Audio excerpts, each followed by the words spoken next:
think we're going live. We should be going live. I believe we're going live. We are going live. Let me straighten out this crazy pants out. Almost there. Almost there, I think. Hey, how are you? Oops, I'm off center. I apologize. Hi, everybody. Sorry, I'm a little bit later than the normal late on this lovely Friday, but family FaceTime went along. And then I had to go pick up my car because I just got the brakes fixed. And thanks patrons and people out there for helping make that possible. And my oil changed, and because I've been driving back and forth to LA more often, these days than I have for the last year, anyways. And there were a couple times going through the past where I was like, I think I ought to get that looked at. And so I finally got a chance to and dropped it off, and then they called me, and it wouldn't have been, I could have picked it up after the show, but I would have had to end at 5 on a 4 o'clock day anyway, so I had to rush over, pick it up, and made it back.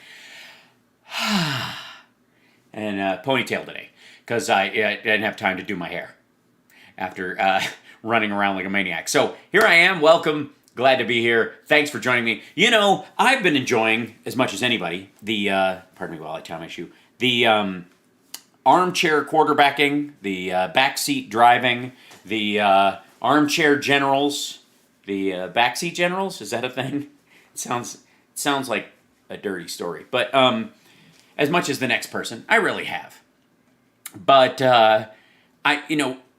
a lot of them are amateurs at it even. You know what I mean? Your rando pundit class trying to make their bones Yes, basement generals. Yes, the Cheeto Brigade.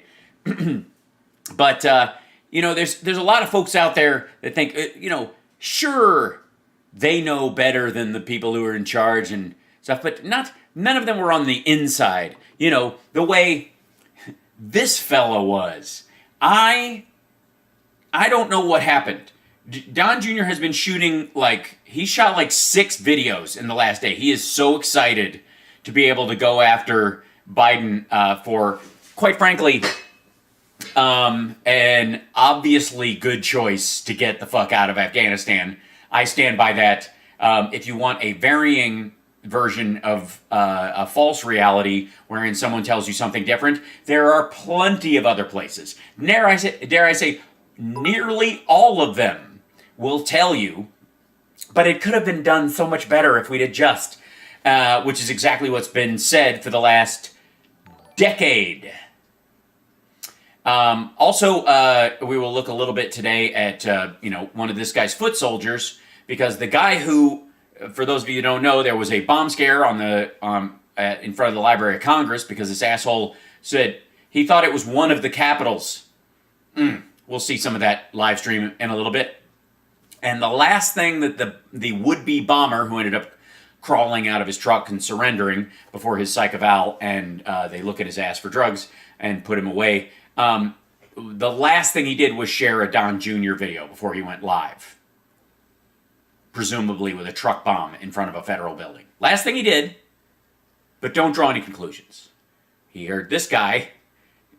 Honestly, there is no situation in life where if you follow Don Jr., you won't end up crawling across asphalt as officers yell at you and then getting a psych eval and someone looking in your ass. That's how your day's going to go if you follow Don Jr. Mark my words. So, on a lot of fronts, everybody thinks they know a lot of somethings. Hold on. Why is my other light not on? One second. I don't know what happened with my lights, so I'm fixing them real quick because it's going to drive me nuts. Because, see, that cutout disappeared. There, that's much better. And then, for some reason, these guys are not all on. It's very strange. I've got these 2 side lights, and neither one of them, I don't get it. What's happening? I'll bring this one up, and that'll give me a little more light, because I don't have the side ones. I don't know what's going on. They just decided to disappear from Wi-Fi. It just happens. Sometimes lights just don't feel like working. That's all right. So, Hype Train's already happened on Twitch, and I thank you, and I want to welcome everybody, and thank you for joining me today, and thank you for subscribing. Subscribe and subscribe. Please subscribe. Please subscribe. Subscribe. You should subscribe. You should subscribe right now. Stop waiting. Just subscribe. There's no harm in it. You don't have to turn on notifications. I'm not one of those assholes. If you want to find it, you'll find it, but at least it'll show up in your regular feed if you subscribe. Otherwise, you have to go look for it every time, and that's a waste of both our times. Honestly, it should be readily available for you, and you can just swipe it out of the way. It's never been easier. Just subscribe. Just do it. It took us forever to clear 20,000 subscribers. We have cleared 21,000 in a week. So clearly, some of you are subscribing, some of you aren't, and I would like you to. I got 150,000 people on Twitter. I can't get 2/3 of them to pop over to YouTube and pretend they use the site and just subscribe. Is it too much to ask? I don't think so. So, anyways, I don't know that we're going to hear anything new out of Don Jr. I just don't know why he looks like he's withered in the last 3 days. Honestly, something happened. Is this what a binge looks like? I've never done drugs, so if you do them for 3 days straight, do you get this skinny this fast? Okay, guys, so you want to be infuriated today? Okay, guys. Apparently, British and French... Dude, look at him reading again. You want to be infuriated? I'm so emotionally invested in this. I care more about this. You guys, you want to know what is really going on? It's, what did I write down? But this is happening. I'm so mad about this. It's a part of me. Jesus Christ. Lazy. Special forces units are making gun runs through Kabul to rescue and evacuate their trapped citizens, while Our senior Pentagon's officials say we lack the capability to do so. They're going to keep making efforts. We're going to get everyone else we can possibly evacuate, and I'll do that as long as possible until the clock runs out or we run out of capability. Oh, so we have not run out of capability. See, I would have read that differently, but thanks for the translation, dum-dum. Until they run out of the clock or they lose. Yeah, they run out of the clock. I always run out of the clock. At the end of the month, I always have, I'm always looking for more clock at the end of my month. Their capabilities. The British and the French have special forces units going door to door trying to rescue their people. Because they're going to bring them to the airport where we are going to fly them out. Also, if American forces go door to door, certain Taliban targets might try to take cheap shots at them. So I would rather them go, because they're not the ones flying people out. We are. We're organizing the whole fucking thing. Because that's what you do if you're No, that's what... Oh, you wouldn't do that. Country like America. If you're a country like Britain or France. But America is not doing that. Well, no, we're flying everyone out. We're running C-16s out of the country every hour. Generals could not possibly foresee how this could have happened because they only had 20 years to get an exit right. Well, your dad had 4 fucking years. Why did he pass? What changed? What was different this year than last year? Or the year before, or the year before that? Keep in mind, dum-dum, that every time you say they had 20 years to get it right, your dad owns 4 of those. And he did fuck all. But they had no interest in exiting because they all wanted to get board seats at Raytheon, so we keep the forever wars going. No, we don't. Joe Biden has ended the forever war that your dad ran on running, or ran on stopping, and could not, did not, would not. That's why morons like Joe Biden have kept us in these never-ending battles. Asshole, he's getting us out right now. Like, honest to God, is there a dum-dum meter that this asshole tries to peg every day? And wars, okay? But we what? Don't lack the capability. What we lack is the will. The will? We're leaving! Your dad lacked the will. We lack... And the brains. And apparently the ability to read, which you apparently, thank God, you've, I guess, does it skip a generation? I hope not. The will for your kids' sake. To do what's right for American citizens. We are doing what's right for American citizens. We're getting the fuck out. The woke generals, they lack it. The woke generals. That's what yeah, we woke them up and told them time to pack their shit. Our Democrats, they lack it, and they're used to the media running total cover for them, so they're not used to being called out for incompetence. But this is over the last 48 hours. The elite tactical unit of the French police, I guess the acronym is RAID, have, I quote, have made multiple trips into Kabul to rescue people sheltering in the French embassy. Well, yeah, it's the French embassy. We're flying helicopters full of people out, and we're guiding them out for ourselves. Oh, Ninka Kringles, thank you so much. So far, they've taken 216 French and foreign nationals to secure areas. Well, oh my God, 216? Oh heavens! If only we could get those kind of numbers. Of Kabul airport.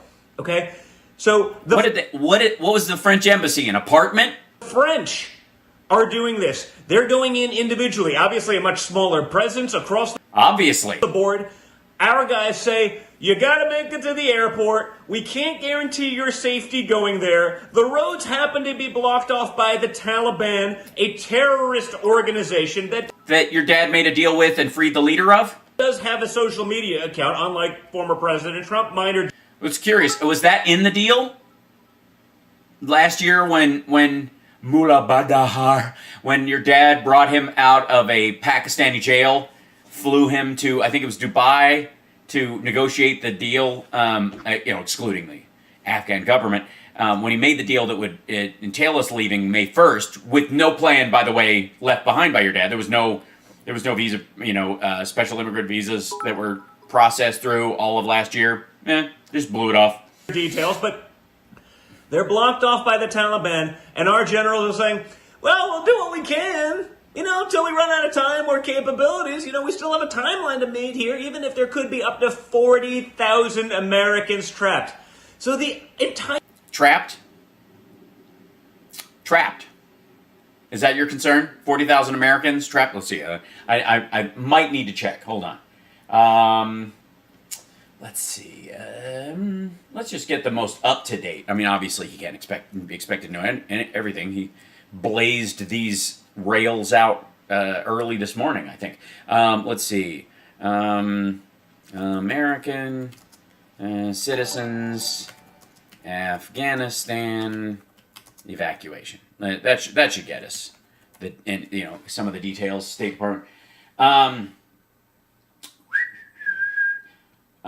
New York Times is 23 hours ago. U.S. troops will remain in Afghanistan. This would be U.S. troops will remain in Afghanistan until all American citizens are evacuated, Biden tells ABC. Taliban shifts focus to governing, but protests, empty coffers, and isolation pose challenges. Yeah, that'll be fun to watch. Pentagon leaders deflect questions on meltdown of Kabul security. They don't want to talk about that right now. They're busy getting all of the Americans out. Former Afghan President Ghani denies having fled with huge sums of cash. He turned his pockets inside out and stood on a balcony of a very nice apartment in Dubai and told us that. If there are any American citizens left, we're going to stay until we get them all out, Biden said. The United States and other countries operating evacuation flights from Afghanistan into Wednesday, though not all those seeking to leave the country were able to reach Kabul's international airport. The Taliban erected checkpoints throughout the capital and near the airport's entrance, beating some Afghans who attempted to cross and intimidating others. By the way, they're going to the civilian area, not to the American side and on the military side. In one case, a former interpreter for the Australian army was shot by a Taliban fighter as many Afghans crowded at the airport gates. I'm sure that Sky News is all over why the Australians didn't get their translator that was killed out.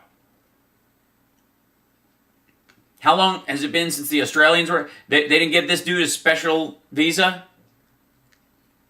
Now, Sky News has been doing stuff about how, Trump's, the real leader, and he was able to, secure the country, and people were afraid of him, and he was a bold leader. But Joe Biden's got cognitive abilities. At least that's what the memo I got from Rupert Murdoch says I have to say if I want to keep my job here at Sky News, Australia. That's that. Just in case you think that says American. Days after fleeing Afghanistan, former Afghan President Ashraf Ghani surfaced in the United Arab Emirates on Wednesday. Persian Gulf's National Foreign Ministry said the same. He denied accusations. He fled the country with sums of cash, but he couldn't speak further because he was going to spill his drink. Thousands of U.S. troops have been flown to Kabul to protect evacuation efforts. Washington has moved some 5,000 people out so far, with an additional 2,000 Afghans relocated to the United States as special immigrants. About 11,000 people in Afghanistan have identified themselves as Americans, while more than 80,000 Afghans may need to be evacuated. So, 11,000 Americans, and then possibly more than 80,000. And I don't know where they get that number. We'll see. Taliban assault imperils slow-building U.S. effort to rescue Afghan allies. That is money. The rapid collapse of security in Afghanistan has turned a slow-building U.S. effort to rescue men and women who have assisted the United States into a full-blown humanitarian crisis. Tens of thousands of people still seeking refuge and potentially little time to relocate them. But this would be hold on, this guy. Just so you know. My dad could have gotten us out, but he didn't. The entire Biden administration needs to resign immediately. And no. Imagine if it was Trump. I can't. You know why? Because he had every chance and he didn't. I have a great imagination. But it is fucking impossible for me to imagine your dad actually following through with removing all the troops from Afghanistan. He got the number down by 5,000 because Biden brought that number up and during the summer, during the campaigns, and he got him out right before the election with the idea that he was going to put them back But then he lost and he stopped giving a shit. Imagine what they'd be doing. Imagine if he wasn't taking questions from the press, but of course he always took questions from the press. And the press towards Trump was actually hostile. They weren't their marketing arm like they are for Joe Biden. You just started this thing saying that everybody's turned on him and everybody's criticizing him. So this is what's going on, right? Yeah, keep reading. I have to scroll through this. Dude, this is... bullet points. That's all I'm saying. Don't actually script it. SAS, British Special Forces, serious badasses. They're doing, quote, Dunkirk-style rescue missions to save 6,000 Brits trapped in Kabul.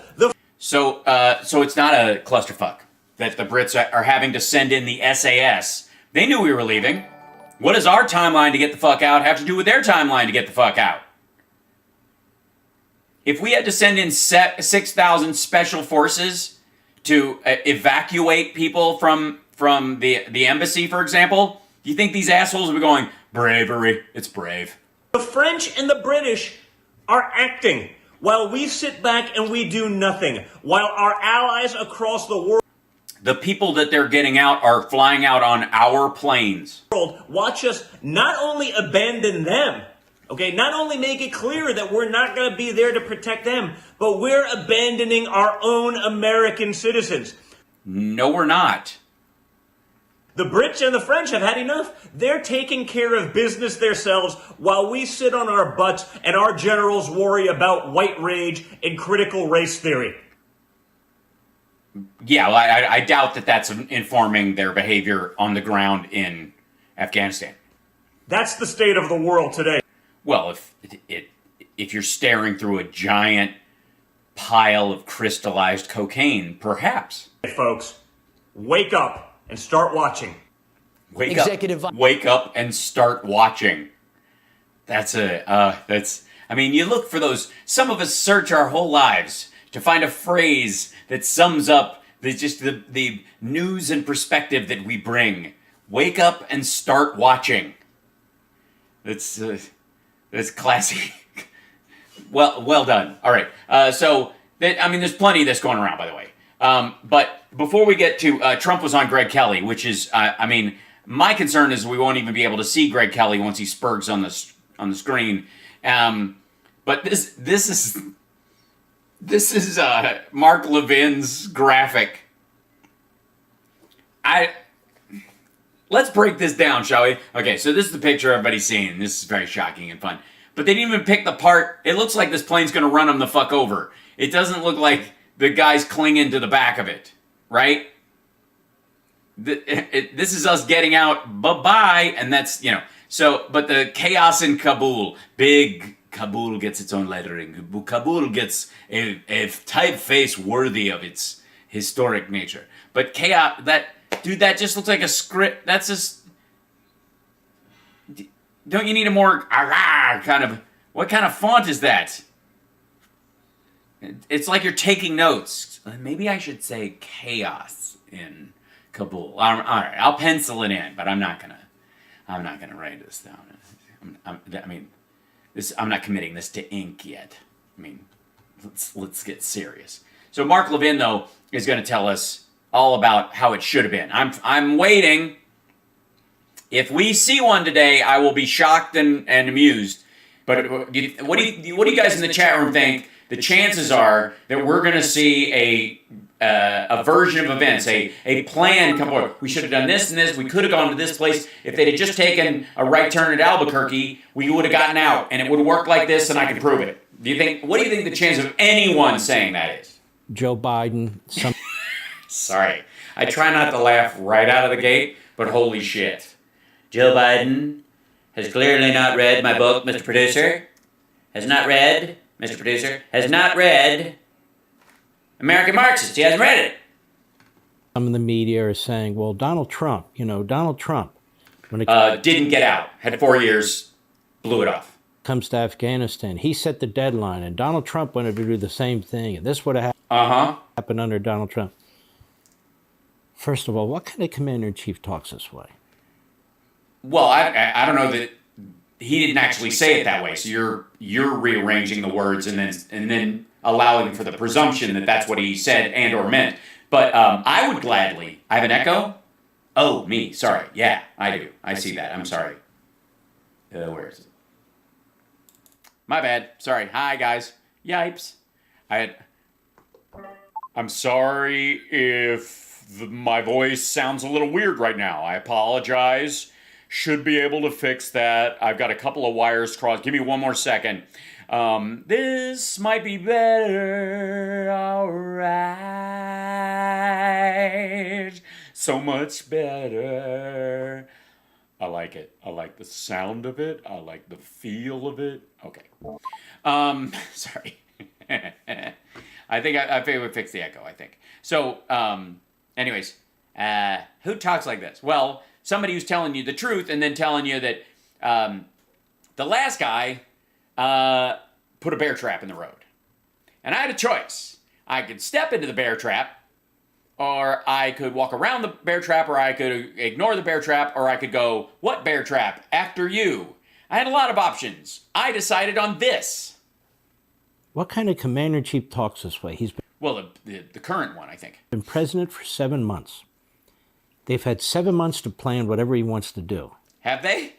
Because the intelligence they were getting on the ground was that the government was going to actually function and the soldiers would actually fight. Kind of reality kind of comes in. The problem with Joe Biden is he's stubborn and he's stupid.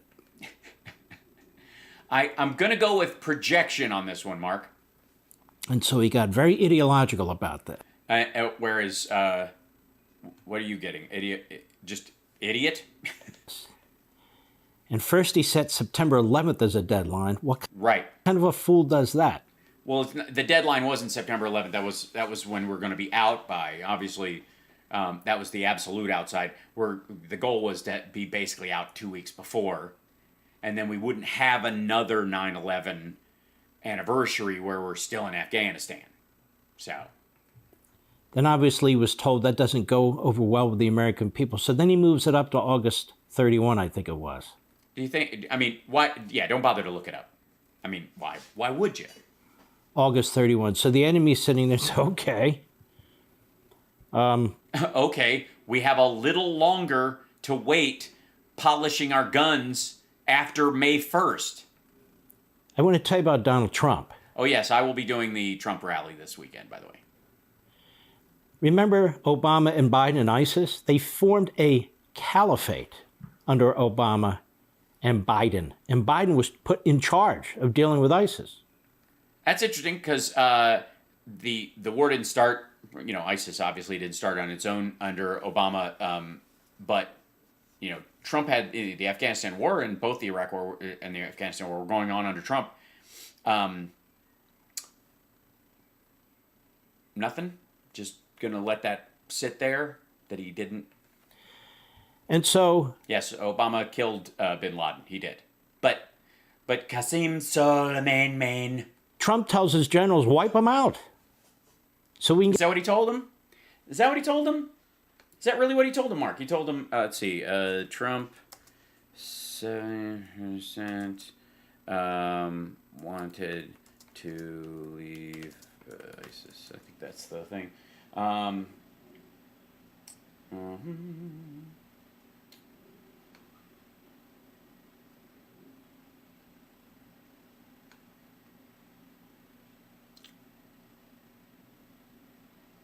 One more second, if I may. May I?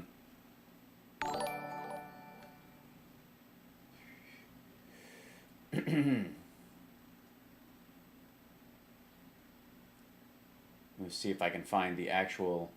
that's the remarks. Hold on.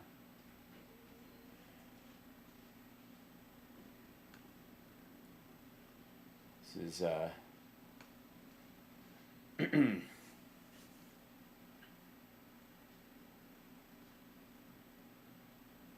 Yeah, he said wipe them out. Is that what he said? Just wipe them out? Devise a plan within 30 days on how to defeat ISIS. Mattis turned his report in on February 27th, and according to senior officials, it's still sitting in the White House. In 70 days since it landed on his desk, Trump has not responded to it, modified it, or approved it as policy. In other words, despite Trump's claim during the election campaign that he had a plan for beating ISIS and his later claim that he would ask his generals if they had a better idea and act on it quickly if they did, the administration has no plan, no overarching strategy for defeating the fighters and propagandists in the Islamic State. By the way, what they did was they just continued to do what Obama was doing. The only thing they had to do was wait for more missiles because we'd used them all. Let's see. ISIS won't be allowed to say. Yeah, this is the whole Obama and Clinton started ISIS. That whole thing. No, he didn't. He actually wanted to get out of Syria as well before defeating them because he just was done. Get the hell out of there. Yes, no, we only need 4 eggs when Mark Levin is with us. I'm just saying. There's a distinct difference.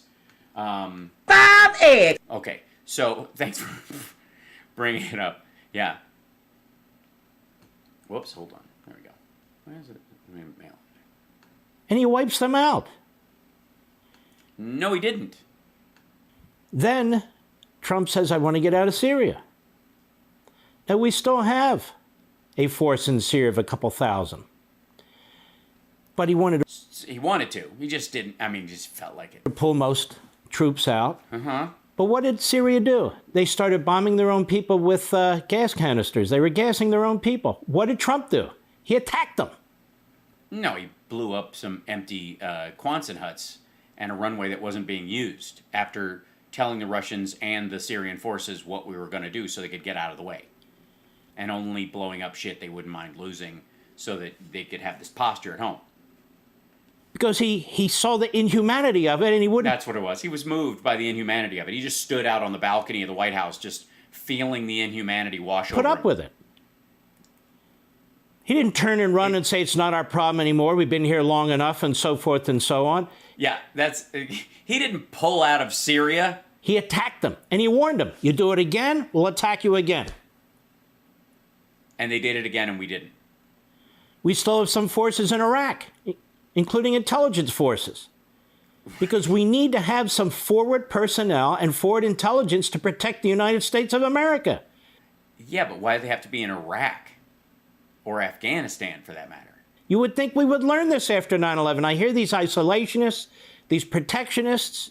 That's what we are. We're isolationists and protectionists because we'd rather use technology to look inside Afghanistan instead of having our soldiers wandering around as targets, stepping on IEDs and getting their legs fucking blown off. These people say, we've been to war 20 years, it's long enough. We're going to be at war as long as we're the United States of America.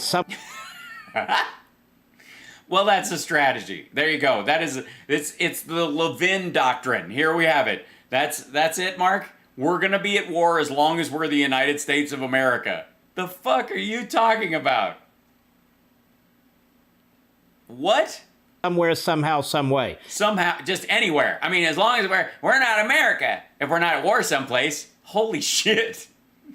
This is it. This might be. I didn't think Levin could out-dumb Don Jr. This might be it. And it's not our fault. No, it isn't. No, it's not our fault. You started it. You started it. No, you started it. Some things are done more competently than others. Yeah, like, for example, this set. I mean, what do you expect when somebody drafts you up on something on Fiverr? Also, it's a quality cookie jar in terms that it holds cookies. But on a practical level, what are you going to get? 6 cookies in there? What is that? What's going on here? And of course, as artwork and book covers go, why not just go with the same thing everywhere? If you're trying to sell a book no one is buying, just paper the walls with it. You know what I mean? Pull a Bongino. But we're not looking for war. We were attacked from Afghanistan. Right, and we killed Osama bin Laden and we degraded Al-Qaeda down to 500 people. Then what? So we stay there forever. So, by the way, anybody who wants us to stay in your country and build you a government, just attack us. Because according to Mark Levin, all you got to do is attack us once, and we'll just park and we'll dump $1 trillion into your country, building up your government, whether you want it or not.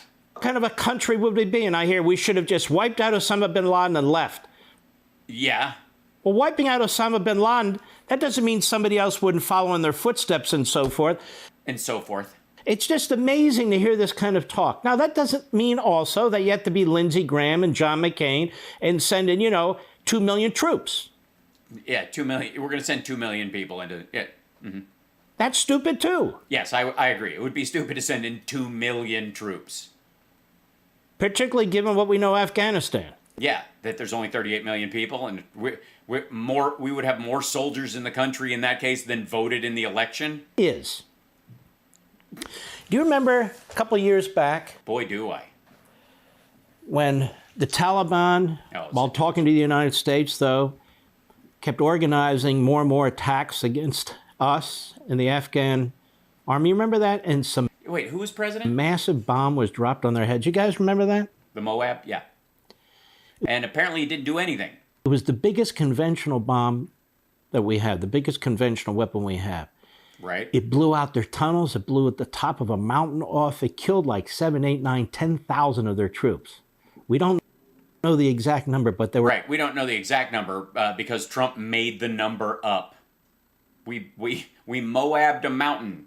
And if that'll show them, that'll keep them from taking over Afghanistan. Amassing for an I don't even know how they came back from that. attack.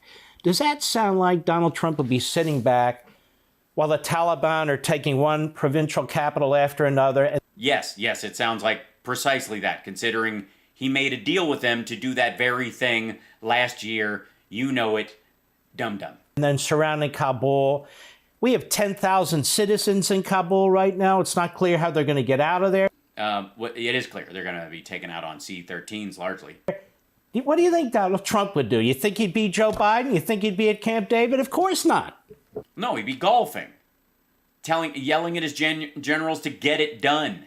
And they go, what? And he'd go, anything that doesn't hurt me politically. Well, if this continues, it'll hurt you politically. So we should probably just punt it, right? Yeah, you know what? Let's get out next term when I don't have an election. So let's put that to an end right now. Yeah, let's do it. Tell us how Trump would have handled it in this fantasy where he did when he could. Right now, whether it's our southern border, whether it's our economic system, Joe Biden is a pandemic. It was You don't believe in pandemics, Mark. Trump who cut off the oil pipeline to the Russians. It was Biden who gave it back. It was Right, because it's way harder to sink ships than stop a pipeline, like shut it off or blow it up. If you want to cripple the Russian economy, better if they create a bottleneck and then hand you the keys. I mean, if I'm being my most Machiavellian, I would say that. I would go. Let's see, what are our options? Well, there's a lot of trucking lanes, and then there's a lot of boats. If we want to stop Russia from producing oil or getting it to market, it would be a big deal. But if they fuck with us too much, we could, have the CIA pay some Chechen rebels to blow up a big chunk of the Nord Stream, and really fuck with them that way. That'd be a way to do it. It's easier than sinking a bunch of boats with people on them and blowing up a bunch of trucks. Trump who cut off the Iranians and we're sinking their economy. It's Sinking their economy? COVID sank their economy. Biden who gave it back. Well, no, they spent that money already. It's gone. It was Trump who stood up to the communist Chinese and started to squeeze their economy for what they were doing, not only economically to us, but in the South China Sea. One of these days we have to do a deep dive on China on this channel. I've been, besides my friends who are there, who I've spoke to about a lot of the issues they're currently having with their real estate market, their economy, flooding, the ghost cities, what are called tofu dung, which are these like the shitty construction practices where they're putting in like fake rebar or no rebar at all, or using bamboo as support for concrete. It's fucked up. All the wounds to China are self-inflicted. And now they roll all over Biden. So let's not make these false comparisons between Trump and Biden. I won't. I'll make a real comparison. Trump didn't get us out of Afghanistan. Biden is. How about that? It's hilarious when they make these comparisons. I know. You're a jolly dude. You love a good laugh. Biden is a disaster. For you, sure. In every possible respect. Well, yeah. I mean, like I said, on your show, on the Blaze Network, for Trump fans. It's rough. It must be rough. I mean, I hope you don't feel like climbing into a pickup truck and parking in front of the Library of Congress anytime soon, but I understand your pain, like Paul Gosar does. As we knew when we opposed him early on. Now here's Biden. He's staring squarely behind his decision, he says. That shows that would be normally what you would call leadership. you how stupid this man is. Okay, run that by me. Hold on one second. We got to...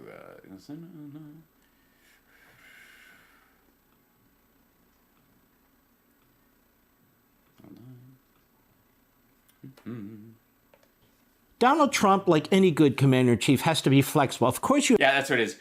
Good leadership is flexible leadership, you know? Say you're going to do something and then don't do it. Run on something and then don't follow through. If your opponent runs on something and then follows through, tell all your friends that he didn't run on it and that he's changing when he didn't. See the Keystone Pipeline decision. You have principles, you have purposes, you have and then you have moral and ethical and financial flexibility, baby. strategies. Your tactics have to be flexible. Right? Okay. Your timing has to be flexible. It was. Yeah, in 2016 he ran on ending the Afghan war, and he was so flexible, he waited until after he'd lost the next election. When you see the horror that's taking place, and he knows better than anyone, he's being told more than we know about Trump or Biden? the horrific conditions where they're going door to door, murdering people, raping women, torturing people. At the same time? These child marriages, and these are barbarians. These are throwbacks to the 7th and 8th century. That's what Well, then why did Trump meet with them and not the Afghan government last year? Why did he negotiate his peace deal only with them? Why did he have an exit negotiation with barbarians? the Taliban is. Oh, 666 in chat. Don't forget, 666 Fifth Avenue is right in our sights.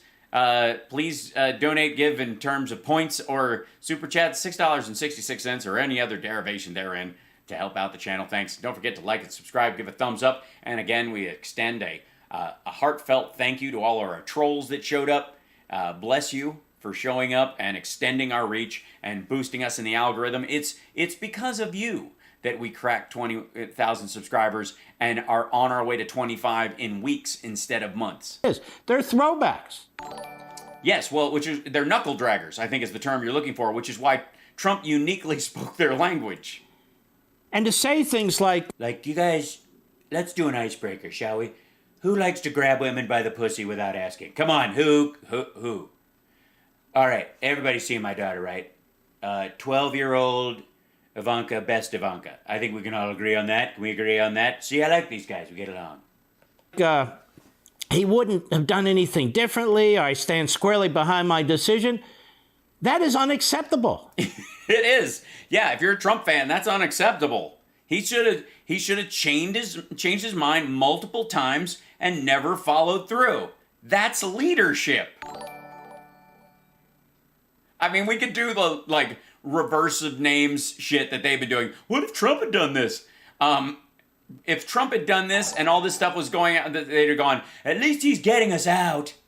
This is an impeachable offense as far as I'm concerned. And then Yes, ending the Afghanistan war is an impeachable offense. flies back to Camp David.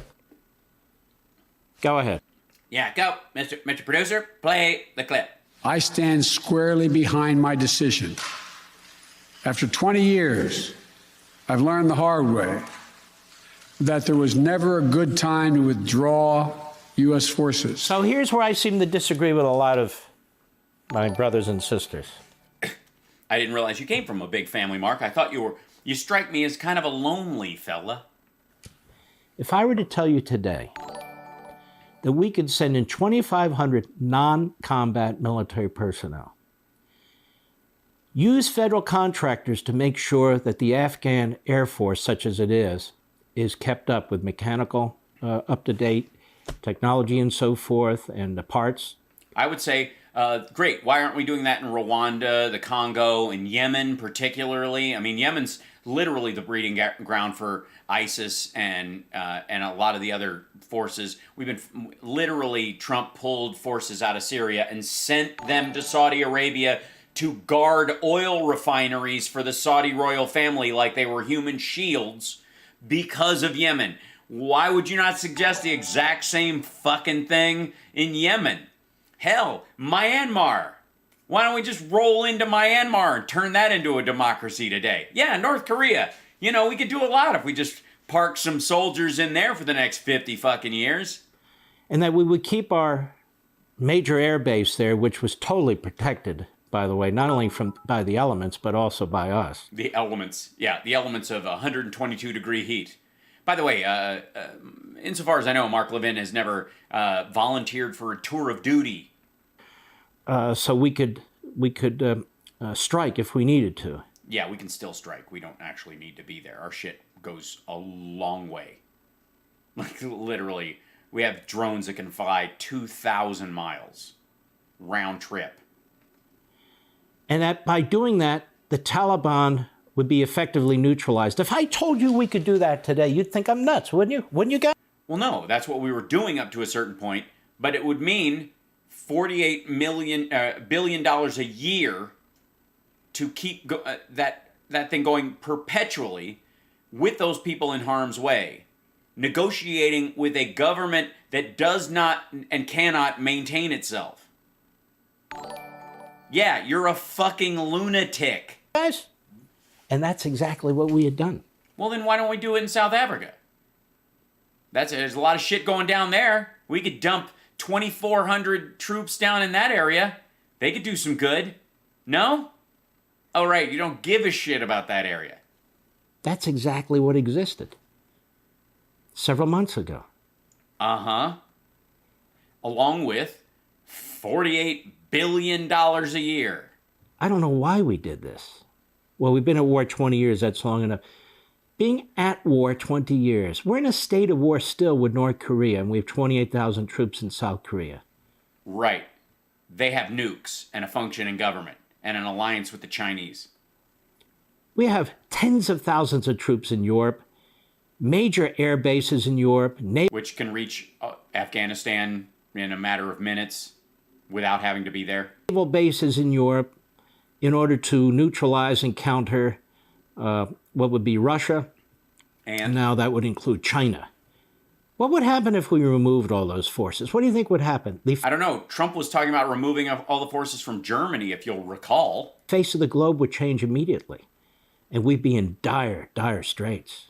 Yeah, but that's different than the 2,400 people we had and contractors, which are about 10,000, and an embassy full of fucking people talking to a bullshit government that couldn't even keep itself afloat for $48 billion a year. And the constant chance that our people would be killed.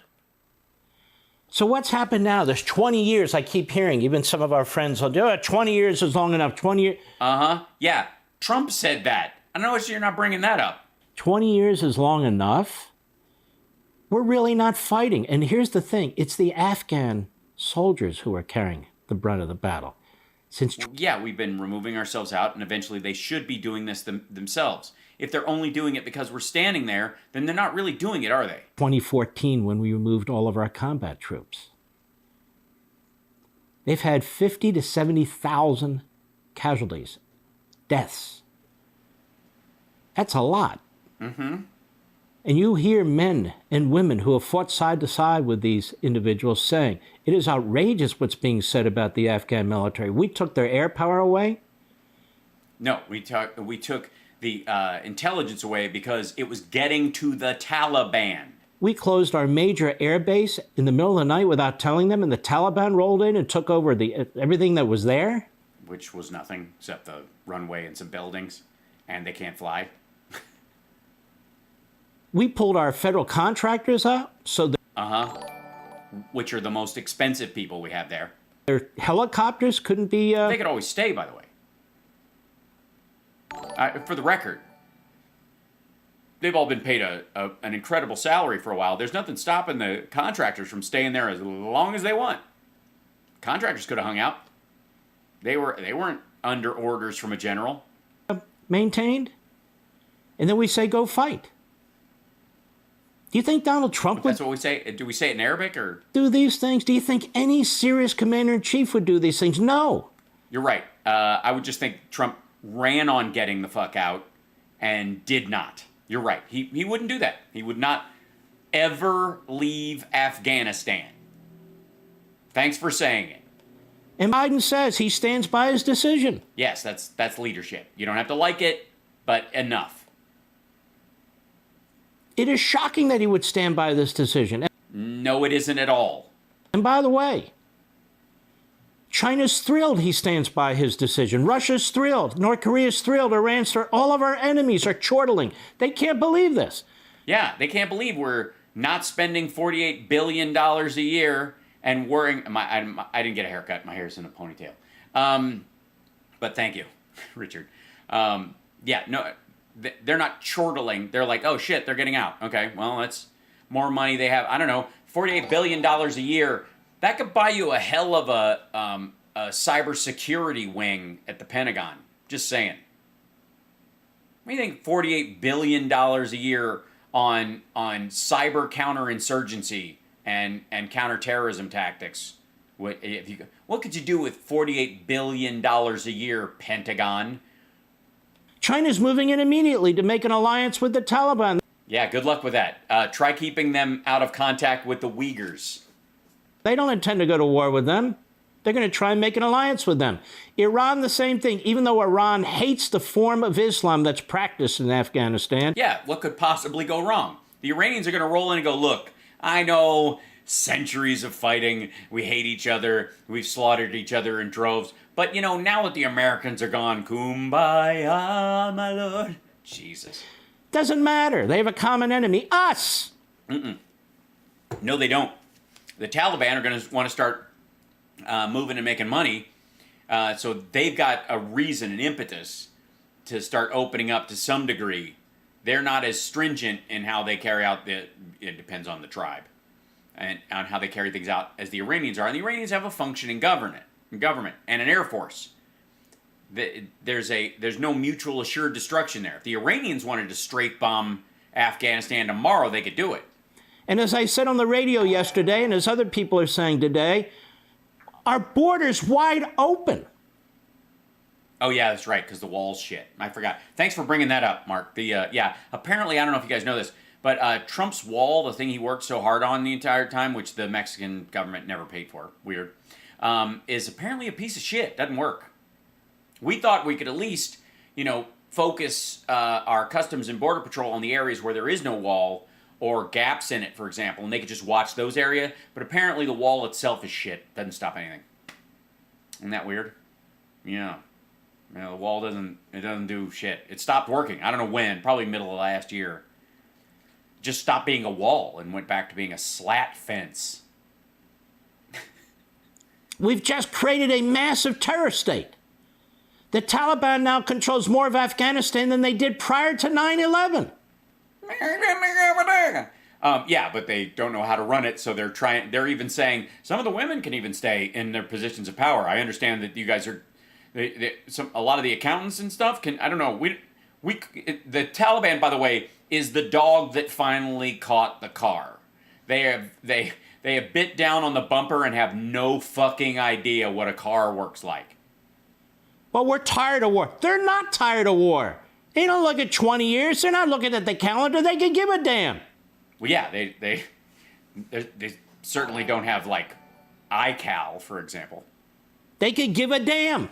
Yes, they could. But they don't. They don't give a damn. Clearly. Unbelievable. By the way, Hamas, No, completely believable. the Palestinians, congratulated the Taliban. Just thought you ought to know. Because Biden's on the wrong side of that, too. He's on By not wanting the Palestinians slaughtered. the wrong side of Iran. He's on the wrong side of everything. Well, the Taliban are on the wrong side of Iran, so wouldn't that make us on the right side because we're on the wrong side of the Taliban? Shit. Go ahead. Yeah, play the rest of it. That's why we're still there. We were clear-eyed about the risks. No, they were not clear-eyed What'd you skip through? The fuck kind of edit was that? about the risk. On the one hand, they say it happened faster than we thought. Right? And then he says we're clear-eyed about the risk. Look, currently, the original intelligence assessment said 10 months. Then it said 5 months. Then it said 3 months. Then they were cascading across the state because the Afghan army and the government was collapsing. What are we supposed to do? Stay past that point? If we'd have just stayed a little longer, after the assessment went from 10 months to 5 months to it falling apart because they were already moving across the country, you know what? Go back into Bagram, turn the lights back on. Guys, we're digging in. It's got to be another year. It's one thing to leave Afghanistan, but when you leave in a way that literally collapses the country? No, the agreement with the Taliban last year and the fact that the government was bullshit to, across the board was the cause of the collapse. Those two factors are it. There was never a sustainable government in Afghanistan. Never. That 2 million people in that country participated in the elections. There's 38 million people in that fucking country. It's not even close. We didn't collapse it because we decided to leave. And if we can't be there, if we have to be there to keep a country from collapsing, is it a country? Now, shall we start the conversation, Mark Levin, about turning Afghanistan into the 51st state? I know you don't want Puerto Rico or DC, too many people of color, but the Afghans, technically speaking, there's a bunch of blue eyes in there, and they came across the Caucasus Mountains. I think there's a lot more lineage there with the Levins than you might think. So is that what we're doing? Why don't we just make this would make Mark Levin happy. Why don't we just make Afghanistan the 51st state? That's why add one more star to the flag, and it's Afghanistan. Permanent territory of the United States. Brilliant. That is a historic disaster. Yeah, more so than going in there and staying for 20 years? For us. For us. The inhumanity, the genocide that's going on and going to go on there is just unbelievable. So you agree that Republicans in blocking Clinton from going into Rwanda, for example, was a mistake? No? That didn't keep you up at night? No? But I had on my radio show last evening. Thanks for recapping it. Could you read some from your book, too? Colonel Richard Kemp, who is he? He was the commander of British forces in Afghanistan early on, from 2003 and several years thereafter. Why did he stop? The commander of British forces. Okay. And he said, let me tell you something, Mark. I worry about Pakistan. I said, what's going on? He said, yeah, because the Taliban are extensions of Pakistan. The Taliban has a firm foothold, as does Al-Qaeda in Pakistan. No, they came from there. Al-Qaeda, that's debatable. It's a relatively weak, corrupt government. The generals in Pakistan know they have huge problems. They've managed so far to defend their government from potential collapse. Mm-hmm. He said, but the Taliban... Because India will roll over them if they don't? ...are going to take aim at them. Oh, yes. I'll be sure to mention yesterday's stream at least 3 or 4 times. Good point, Mark. As I said on my stream, this is the kind of bullshit we've heard from everyone else. So Mark Levin is not only stupid, he's unoriginal. And Al-Qaeda and all the rest. He said they have nuclear weapons. Uh-huh. And no idea how to build or service or maintain them. They have nuclear weapons. Yes. And it is the equivalent of a herd of water buffaloes discovering a brand new sword. So what Biden has done here, and he condemned Biden in no uncertain terms, has made the whole area more dangerous and more complicated and more... Sorry, are the British still there? ...more difficult. You've got China on the border trying to cut deals. Uh-huh. You've got Russia on the border. They didn't feel they had to shut their embassy. I'm sure Russia said, you keep your hands off the embassy or we'll track down each and every one of your families and we'll kill them. Yeah, that's the kind of negotiations we want to be engaged in. I think it's a great idea, Mark, that we go into countries where we have to have those kind of conversations with the locals. Why can't we have a more Russian-style diplomacy? So somehow Russia, their embassy's immune. Is it? Iran's on the border. Because they grease it, because they don't care about paying terrorists. And they're all thrilled. Are they? How thrilled are they going to be in 2 years, Mark? And when you do something like this, you provoke your enemy. Do you know where China is today as I speak? Yes, it's geographically, it's in the same spot it was in.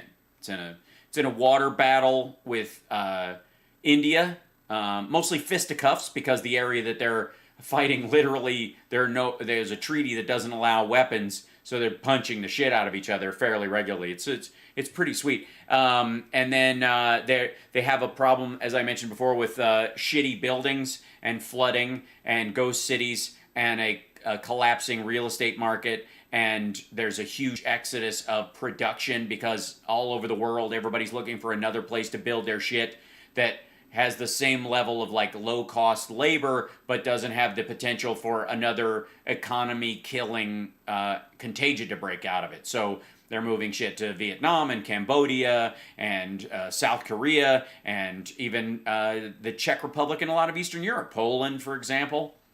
China is having live fire practices pretty much off the coast of Taiwan. Pretty much. And their state media is putting out the word to the Taiwanese that you are a separatist movement and that Joe Biden can't defend you and won't defend you. Yeah, they've been saying that about Taiwan forever. So this is going into all their calculus. Yeah, because they're broke and they basically they think they're gonna raid Taiwan for its valuable goods, its functioning infrastructure, its buildings that aren't falling over. And this is why I said Ukraine. Because Taiwan, let's be completely clear. Taiwan's an embarrassment to the CCP because it works. Their tea production is genuine and makes a lot of money. It's a beautiful area. They have functioning cities.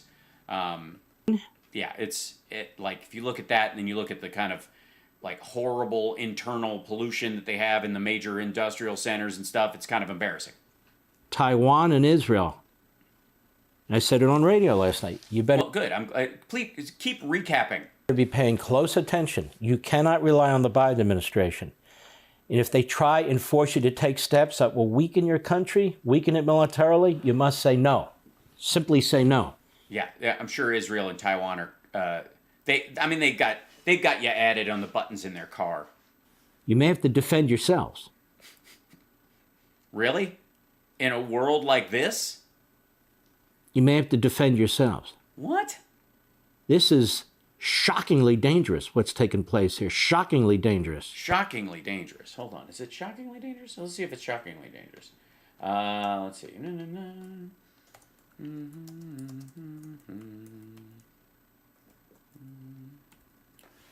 Shockingly dangerous. Dun, dun.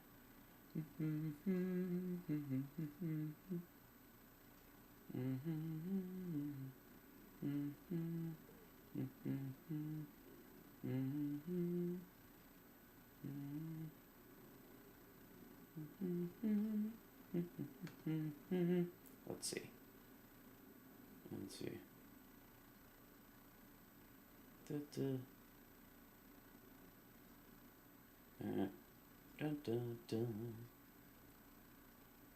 Trump's icon, the president, Taiwan, calling me, congratulations on winning the president. Got brutal Taiwan. This kind of stuff. So, all right. Oh, sorry, there was an American flag on screen. I'm sorry. Oh, yeah. Want to see Oh, more? really? That was the end of it? Or sign No, I don't.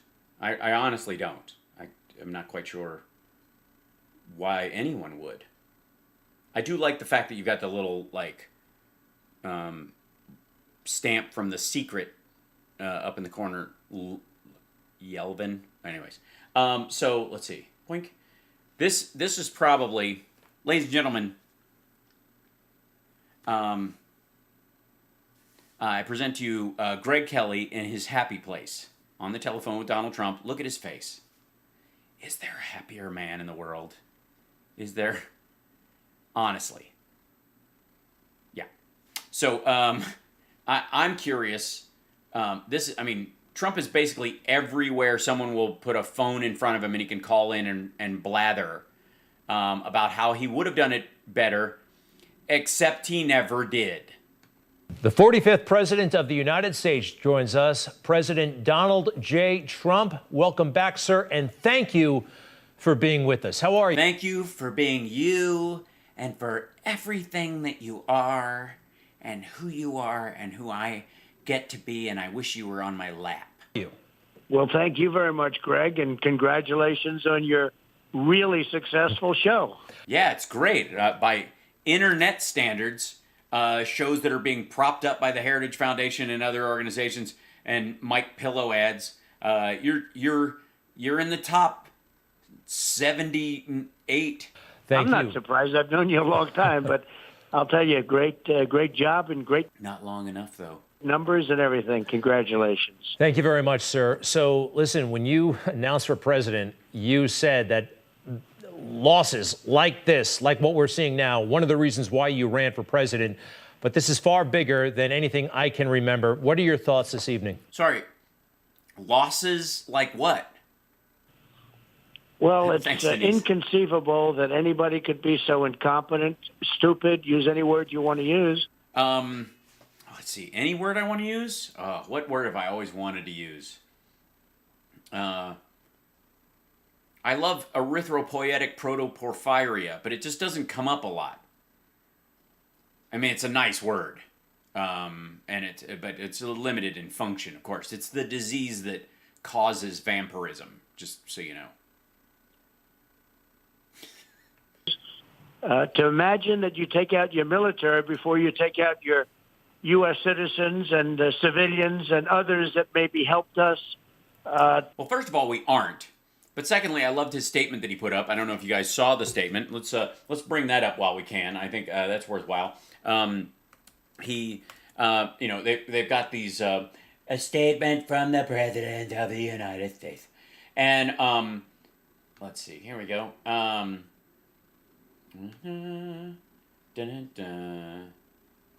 Let's see. I think I have. Yeah, here it is. So, yeah, this is Liz Harrington. His spokeswoman posts his shit online. First, you bring out all the American citizens. Then you bring out all the equipment.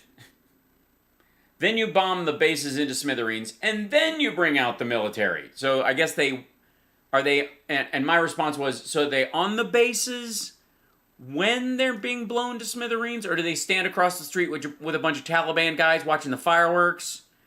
What direction does that go? You don't do it in reverse order like Biden and our woke generals did. Okay, first of all,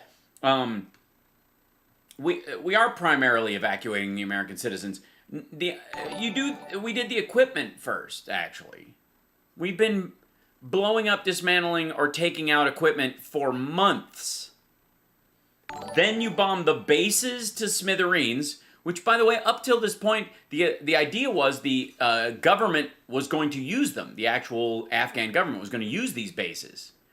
By the way, we'll more than likely be bombing those after everyone's out. And then you bring out the military after you bomb the bases that they are, I guess, in to smithereens. It's goofy. It makes no sense. And yet they're proud of it, which is, I think sums up the Trump presidency. To even think of that it's not something that can be believed. So we leave and we have all our people. Now we're sending soldiers back to get our people out.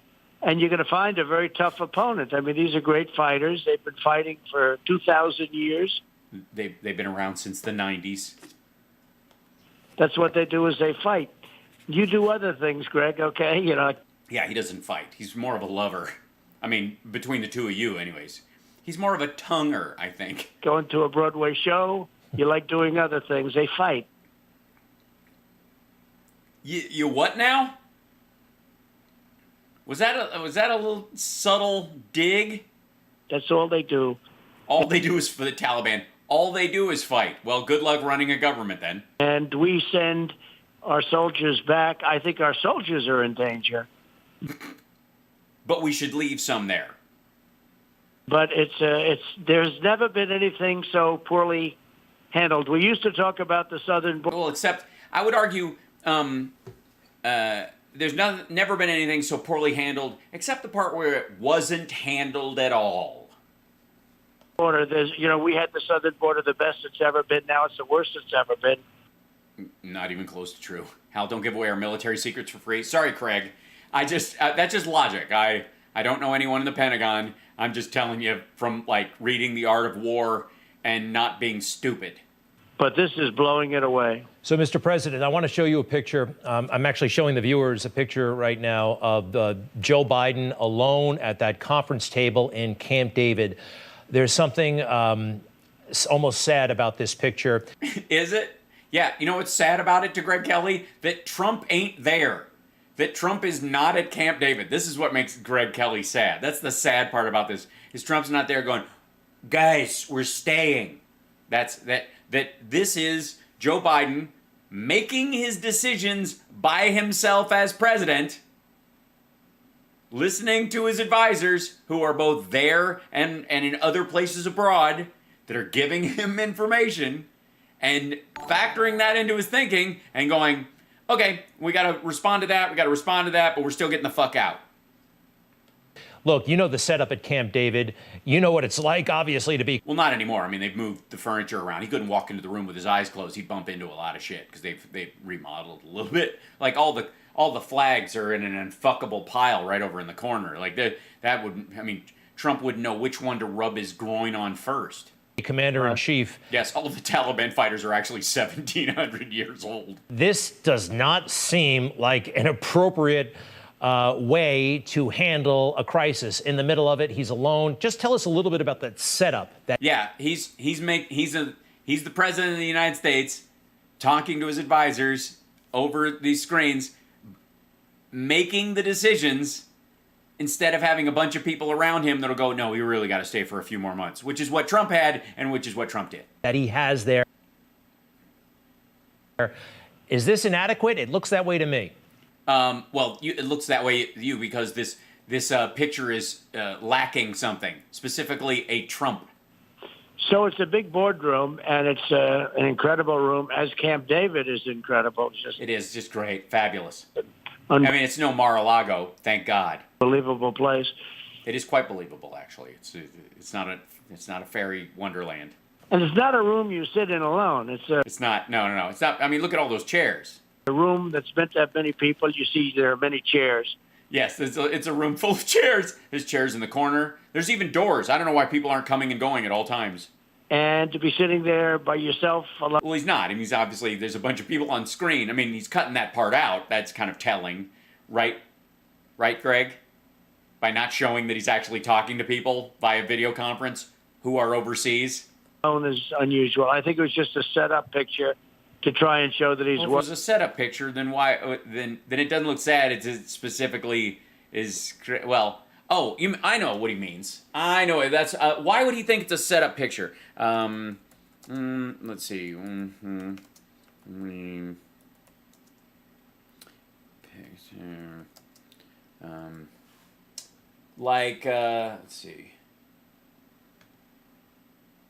I mean, like a staged picture where you're signing blank pieces of paper.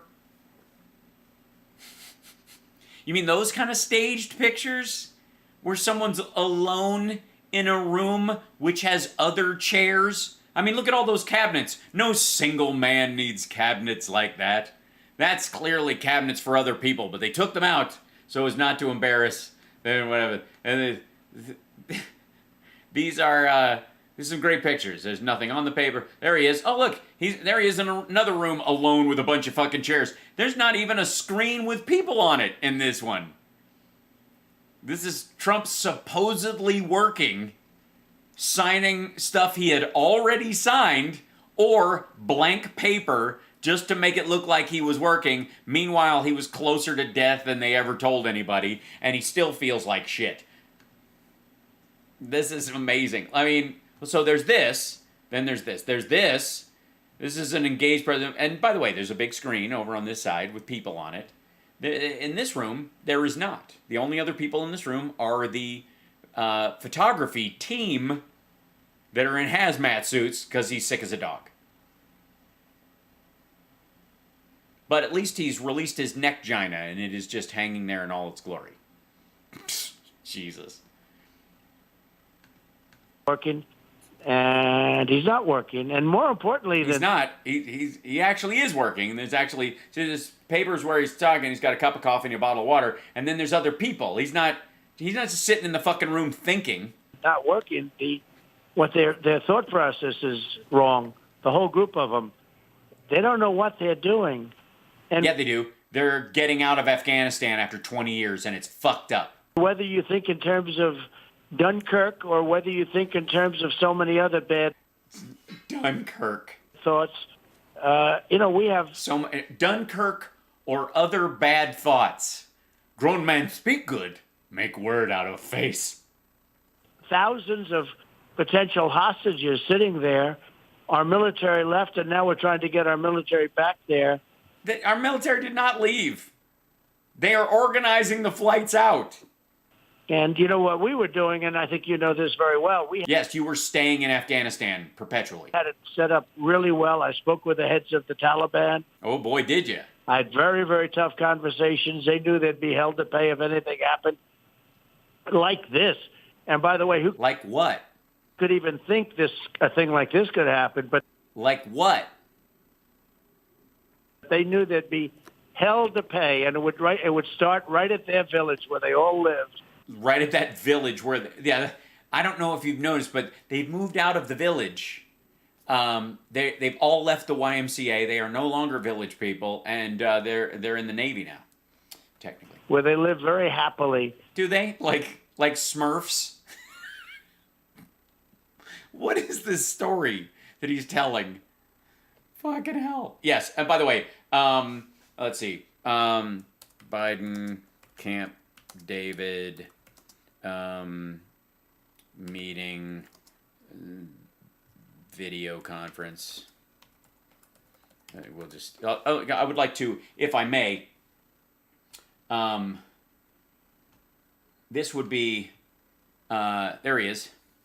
Here he is. See that guy right there? See that? See those people that are on this screen right here? And then he's doing, and then he's continuing. Let's see if there's another, I think there's another picture. Hey, that's him not staying there. Yay! We're so free! YMC. That guy looks really happy. That's very strange. Seriously. All this is happening. Look at this guy. He's fucking magic. This asshole thinks he's been dropped off at the fire festival. Honestly. This kind of eats the whole storyline behind this. Look at this dude. And a fabulous color combo. I'm just saying. And by the way, the blue is a nice shade. I didn't mean anything by the Smurf comment. Honestly. Let's see. I'll go back one thing to some pictures. Here's some images. The image that they're showing right now is this one, if I may. This picture right here. Here, this one. So what Greg Kelly is doing is cutting off the picture right here in an attempt to make it look like Biden is sitting at a table alone, staring off into the middle distance, lost. Meanwhile, all these fucking people are talking with him and making decisions. There's the vice president right there. There's his Joint Chiefs and all these folks, and they're all meeting together about this. They're gathering and talking about this stuff. Because and by the way, this was a whole big deal that the clock, London and Moscow clocks and Joe Biden photo sparks confusion, whatever, like that, which is amazing. Let's see. We'll find, yeah, and then this is the follow-up. This is him coming back and made the decision and then, made the announcement and gave the statement and then went back to Camp David to finish his vacation while following the rest of it. Here he is. Biden retreats to Camp David, leaving unanswered questions on Afghanistan. Fuck you, ABC. Retreats. So, just to clarify, this is the picture they were using. This is the one they didn't use because it blows a hole in the whole conversation. And by the way, Yeah, two different outfits. So here he is in a short sleeve shirt with a bunch of people. Here he is in a suit with the Joint Chiefs, the Pentagon, and then or the Forward Operating Command or whatever, and then the Vice President talking. 72 Hours at Camp David is the title of that story, where they have all those pictures. And in this, just to clarify, all of this is a mistake, according to Greg Kelly, and I guess whoever, I don't remember who this gentleman is. And we had this worked out. It was going to be great, but the last thing that was coming tell us some of the details. I know Greg wants to hear them. out was our military, and we were going to take all the civilians. Second was going to be All of them? all of our equipment. We're We're going to take all 38 million civilians? it back. We don't want to. They now have Black Hawks. They have Army tanks that are the best in the world. Well, they're going Well, no, they're the second best in the world. They're the ones we gave to the Afghan military. to be used by Russia to analyze them so they can be copied, and China so they can be copied. Uh-huh. Yeah, those are not the ones we use. Those are the ones that we give to the Afghan army. There's nothing special about them. Guaranteed, they'll be sent all over to enemies so they can make You can reverse engineer how a truck works. cheaper versions of them, and they'll be copied. It's disgraceful. Uh-huh. Yeah, they have a Black Hawk mimeograph. So all of the equipment was coming out. I remember Was it? one of the generals telling me, one of the generals that's on television a lot that I see right now saying, "Sir, it's cheaper to leave it." I said, if you think that, General, then you're incompetent. Millions of dollars for tanks and millions of dollars for Humvees that are armor-plated, and now they have the Taliban flag on it. It's a horrible thing. But all this stuff was going to come out. I showed this before, but let's see. Yes, military scrapping gear, Afghanistan exit. It should be in here, something like that.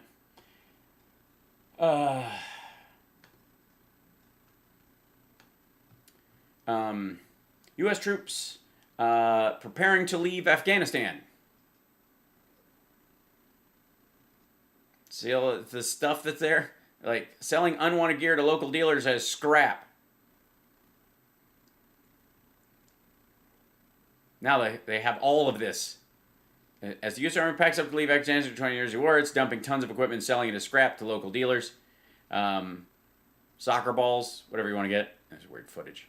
Smashed, dismantled, crushed. That's what it looks like. See that stuff? That's the gear. That's our stuff that we're not taking with us. The stuff you're seeing in those pictures is all Afghan military stuff. Let's see if we get it. This is in here. U.S. The idea that the Taliban... U.S. trashes unwanted gear in Afghanistan to be sold as scrap. This is May 10th, 2021. This is in May. Yeah, storage wars, Afghanistan. They do so as a security measure to ensure equipment doesn't fall into the hands of militants, but Mir and the dozens of other scrap sellers around the world see it as an infuriating waste. They wish we'd just left it hold. This is where the scrap dealers were mad. U.S. Army to scrap $7 billion in equipment in Afghanistan. In preparation for complete exit from Afghanistan by the end of 2014. We've done this before. The U.S. military has destroyed more than 170 pounds worth of military equipment, according to the Washington Post. This is 2014. 2014. U.S. troops leave behind... let's see. Photos. U.S. troops left behind everything from energy drinks to armored vehicles when they abandoned a key base in Afghanistan in the dead of the night. In the middle of the night. Do we have pictures? When the U.S. forces pulled out of Bagram Airfield, a strategic airbase in Afghanistan, in the middle of the night last week, they left behind lots of things, from bottles of water and energy drinks to civilian and armored vehicles, an Afghan general told the Associated Press. The U.S. military withdrawal from Afghanistan is 90% complete, U.S. Central Command announced Tuesday. Bagram was the 7th facility the U.S. military has transferred to Afghan security forces. By the way, we didn't just dump it. We said, it's all yours. We gave you a bunch of shit. Use it. Park your planes there. Start flying it. You guys, we taught you how to use it. No? Oh, I see. Since we're leaving, it's abandoned. Not, oh, you're not just going to use it. Okay. The command said that 984 C-17 transport aircraft loads of materials have been flown out of the country. over 17,000 pieces of equipment have been destroyed, and some other supplies have been purposefully transferred to the Afghans. But given the rushed nature of the withdrawal, expected to be largely complete by the end of August, it seems like some things are simply getting left behind. This is what got left behind. Blankets, a mini fridge, a refrigeration unit, his gun. Bagram's new Afghan commander, Asadullah Kohistani, told BBC that U.S. troops left Bagram Air Force around 3 a.m. last Friday. U.S. and partner forces have continuously occupied the base since it was captured during the 2001 invasion of Afghanistan following the 9/11 terrorist attacks. Let's see. Oh, there you go. Look, what happens if the Chinese get a hold of this acoustic guitar? I mean, that's a Yamaha, I think. That might even be an applause, an ovation. They're gonna reverse engineer this whole thing. What about these orange filled with sand plastic pylons? Look at all these sandbags. What happens if China reverse engineers the sandbags? This lovely rug, mattress. Here's all the civilian vehicles they've got. Vehicles that were left and the U.S. forces left Bagram Airfield. Yep, here you go. There's a bunch of like Land Rovers and shit like that, common vehicles they picked up there. Afghan soldier walking past mine-resistant ambush-protected vehicles, or MRAPs, that were left at Bagram. These were left specifically for the Afghan military. They didn't take control of them. They just left them. They also don't know how to use them other than to fill them with gas and run around. Scrap left after the U.S. forces left Bagram. Here's a bicycle with bullets on the handlebars. Which, I mean, this is one of our biggest, most high-tech weapons that exist. I don't even know how they can legally post this picture online. What if the Chinese get it? This is the Blue Thunder of bicycles. This is, I don't know if I'm gonna date myself. The Firefox of bicycles. You just have to remember to tell your handlebars to fire in Arabic. You have to think in Arabic or it won't fire. There's a keyboard, a bicycle helmet, some speakers. That's a Logitech. That's some fairly solid stuff. That looks like a stuffed turtle. Yeah,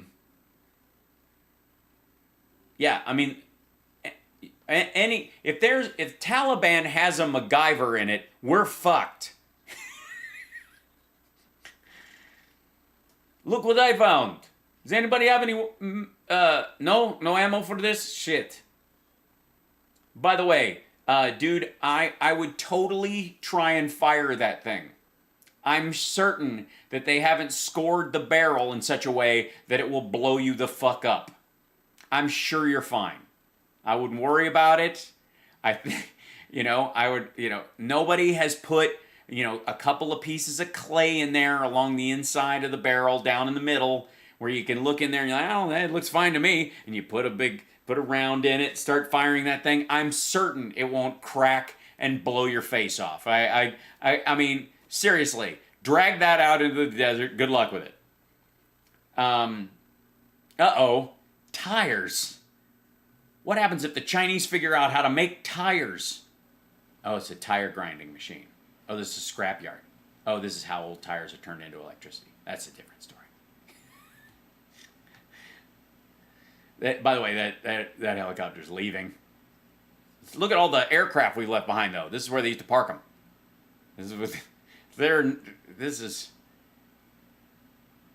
By the way, we seized this base. It existed beforehand. We built it up a little better, but.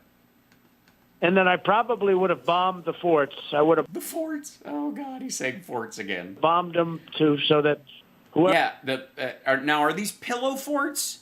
I mean, because you could, maybe Mike Lindell could provide you with some, deep intel on that. If anybody knows how to blow up a pillow fort, it's him. Whoever it is going to occupy them, they're going to be sitting on rubble. Well, and that was our plan, and it would have been very successful. But unfortunately, they didn't do it that way. Well, that's because we were going to leave it to the Afghan forces, and they folded. Now, I mean, we'll go back in later with drone strikes and blow up the runways. That's just easy. I mean, honestly. This is something that's been a priority for you. You had this negotiation. Was it? It was a priority? So this didn't happen 3, 4, 2 years ago? Why? since it was a priority. Agreement with the Taliban. It did Yes, he made a deal with the Taliban. Tell us all about it. not mention weapons destruction, but that has been something on your radar for a long time. In fact, the day you declared for president, you spoke about our weapons left in Iraq. I want you to listen to this, please.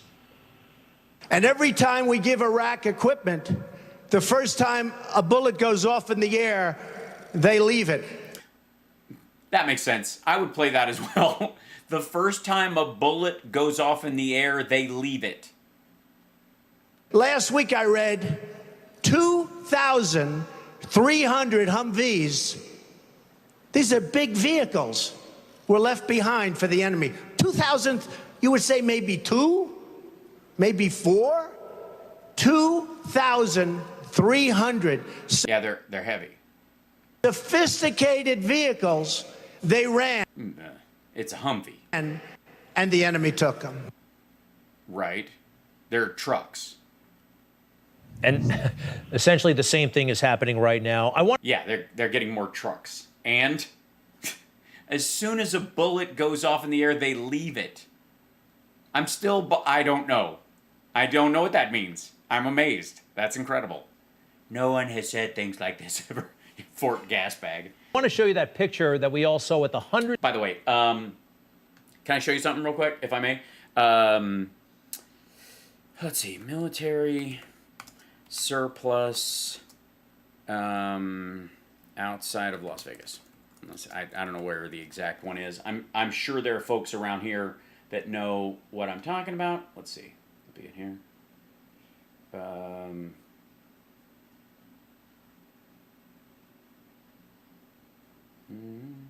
Surplus vehicles. How about this? Vehicles. Nevada, maybe?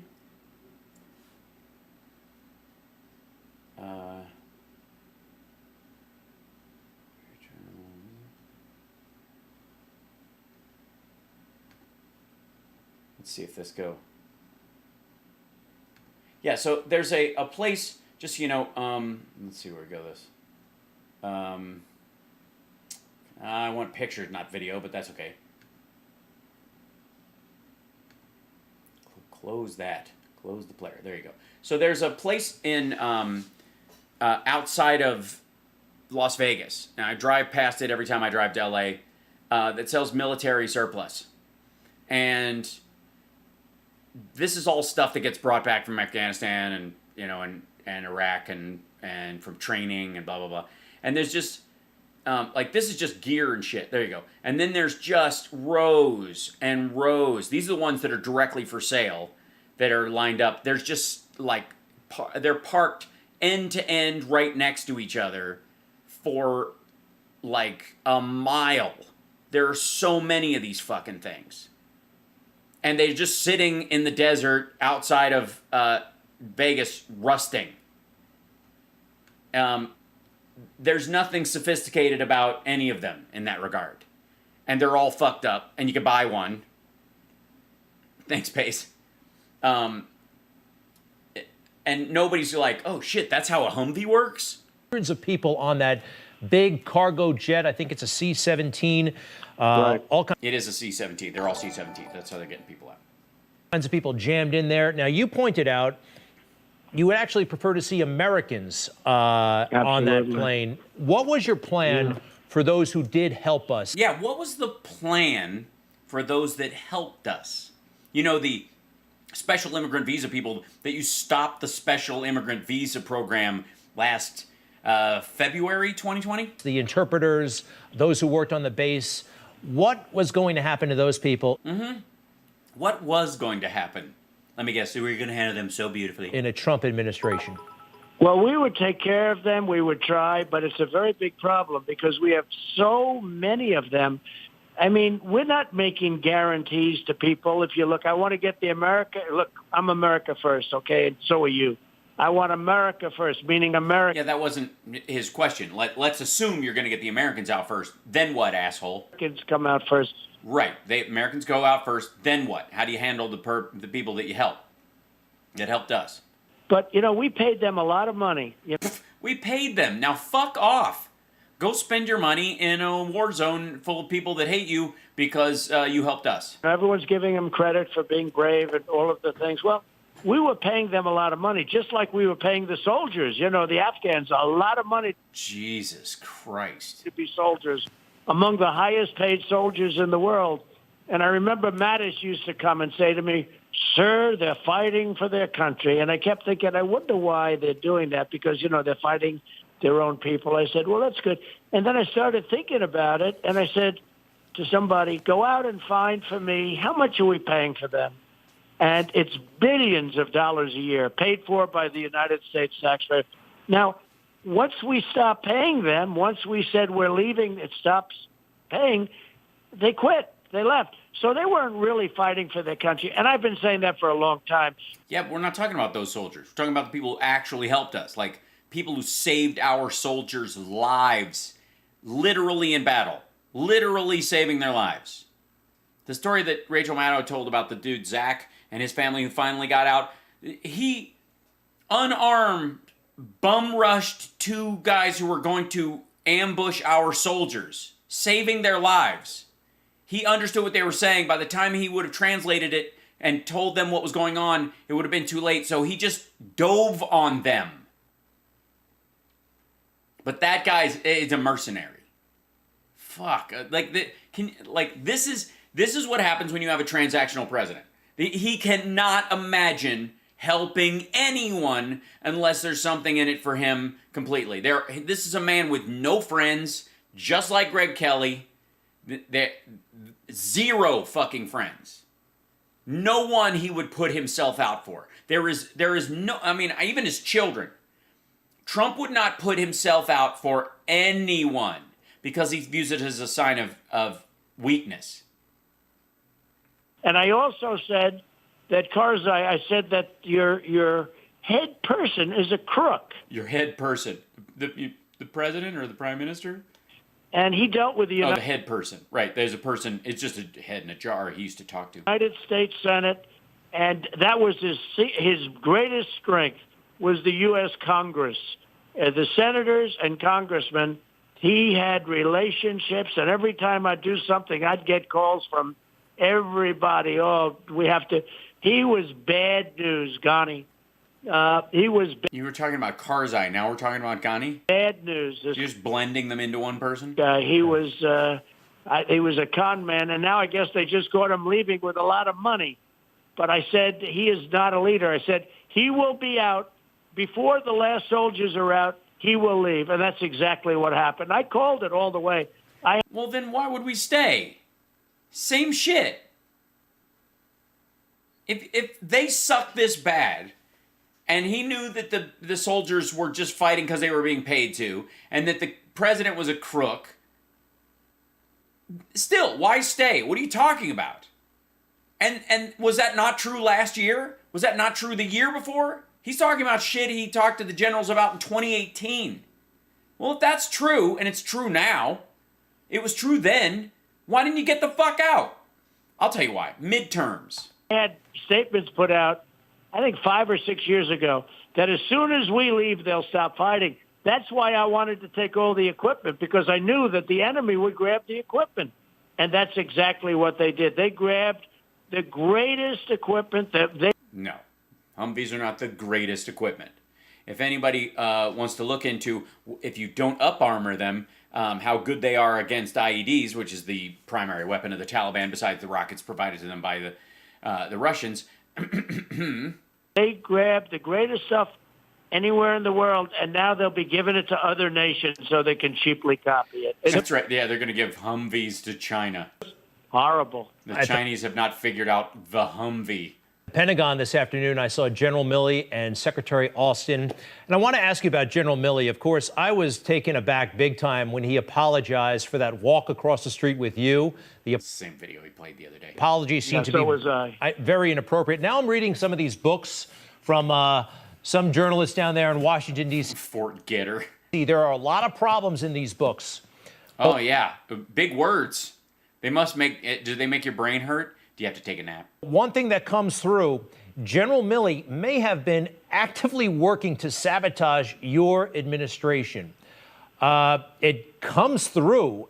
He was not working very well. He may have been colluding with the Democrats. Did you have that sense? Colluding to do what? So he was recommended by people that I didn't think much of. And so you hired him because the best people, hashtag the best people? He was... again, wasn't his big sales point, I know all the good people, I don't need to rely on other people, we have idiots running everything, and I know all the great people, and I know more about this than the generals do? Right? Wasn't that one of the primary, if not the primary sales pitch for him running for president? Also recommended by a couple of people, and, that I thought were just absolutely terrible.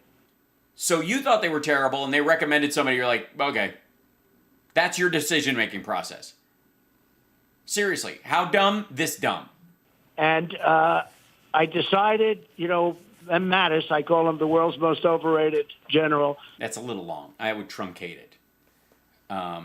Let's see. It was Mad Dog Mattis, which is why you liked him, because he had the name Mad Dog. Is there a Lapdog Mattis? Does that work? No. Doormat Mattis? Dormattis. That could work. That's got some legs. Mattis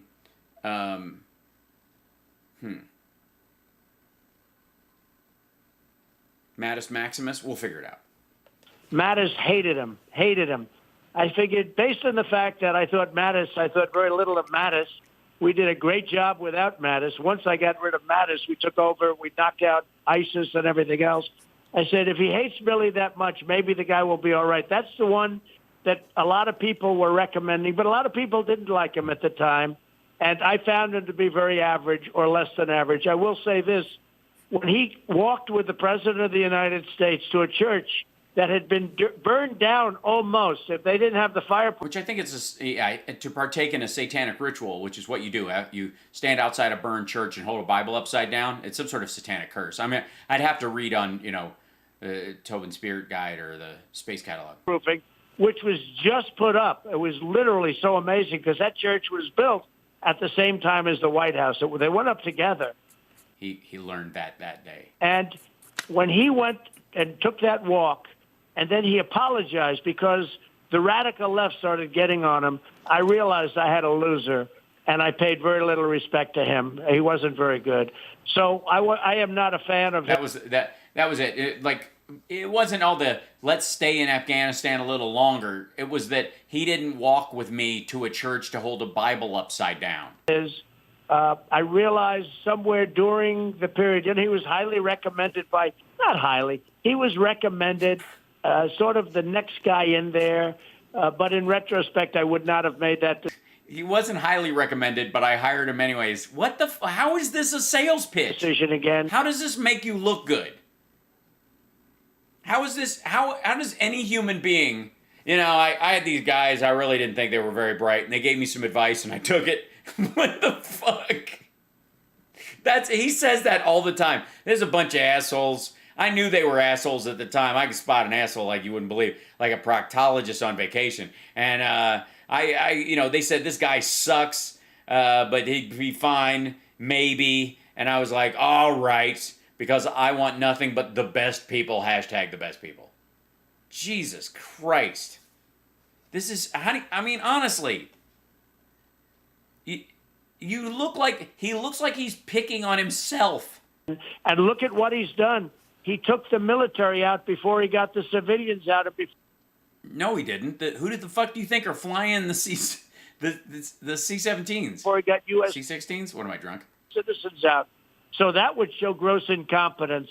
And I don't know I'm thinking of my favorite 2 Corinthians verse. Secretary of Defense, but certainly based on what we're seeing right here, this is the single greatest embarrassment in that was the quote he was trying to land on Sean Hannity. By the way, there's a reason why Trump thinks the single greatest embarrassment is the biggest slight he can do towards Biden.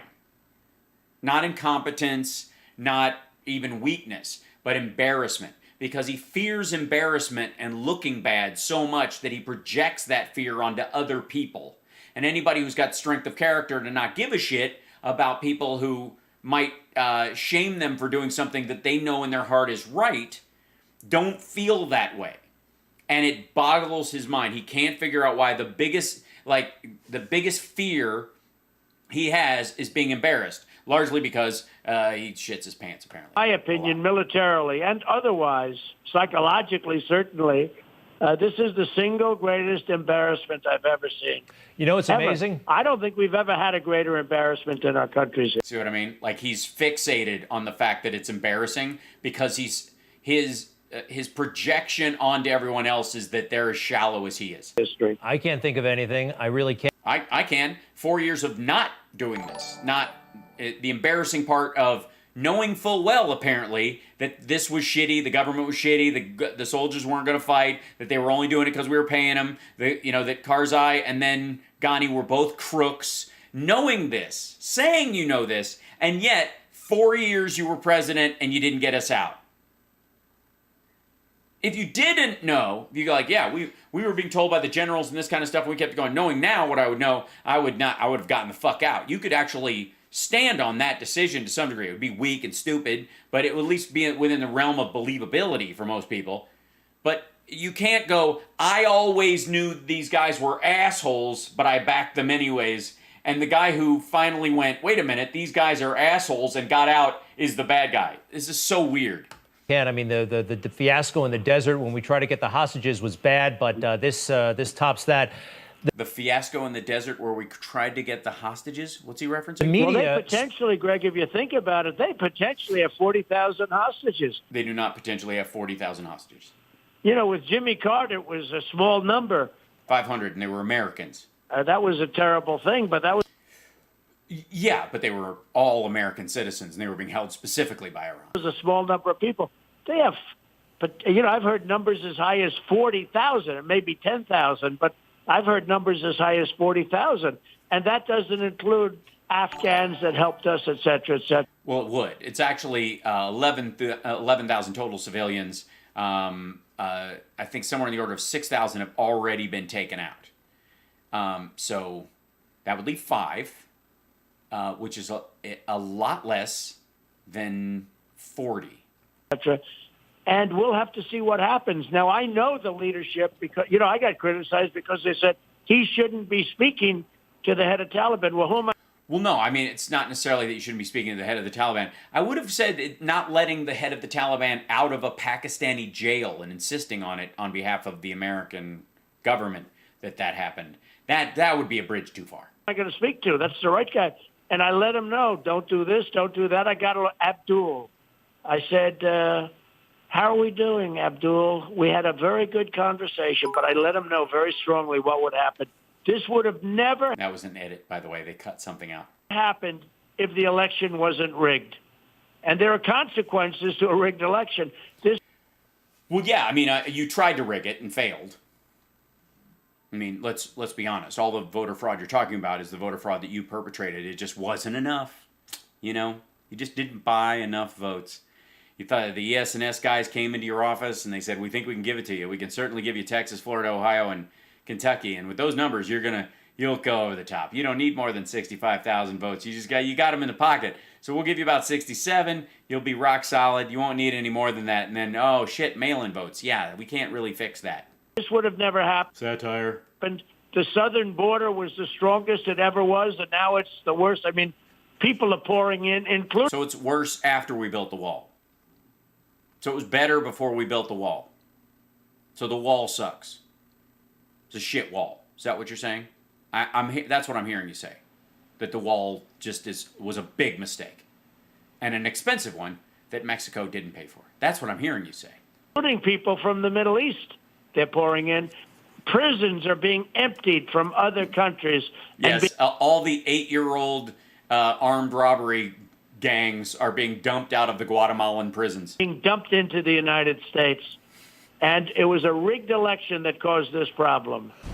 President Trump, if you don't mind, let me pause it there. We got to take a quick break. We'll be So we can edit out the rest. You name drop Dominion. We got to go. back with you, Mr. President, and you at home in just a couple of moments. And we're back with President And we're back. I think. Are we back? We're back. Trump. Thanks again for being here, sir. Let me ask you this. As I read these books about your presidency, and with my buckle undone and my pants around my ankles. a lot of them are full of lies and full of omissions, but a couple of things come through. The deep state seemed to be working against you, very much so. In the entire Oh, the deep state. Oh, so there's I don't know what's worse, the deep state or the establishment, or the Illuminati. It's one of those. media establishment. I would say so, yes. Do you think they purposely slowed research on therapeutics or approving therapeutics and the vaccine? Yeah, they purposely. They were like, we could lose 100,000 Americans. We could just fuck with Donald Trump. This asshole thinks he's worth 100,000 dead. To delay it until after the election? Or do you think time moves linearly? It moves in a linear fashion and it moves forward and not backwards and forwards in kind of a wave state. Well, I can tell you this. Nobody treated the FDA rougher than I did. I'm very... Yeah, he was... they kind of like it, though. I mean, most of us aren't against a good, ponytail tug, I suppose, once in a while. proud of the vaccine. I've taken it. You're probably taking it. Probably? Probably? What, are you violating his HIPAA? But I'm very proud of it. I think we could have another situation with the Spanish flu, 1917.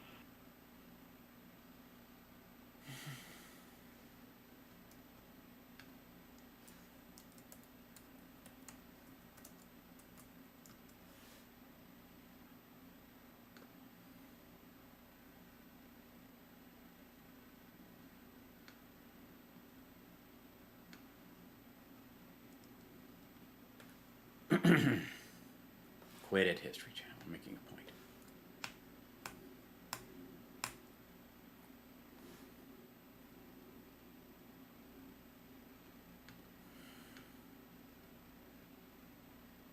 Honest to God. It's been over a fucking year.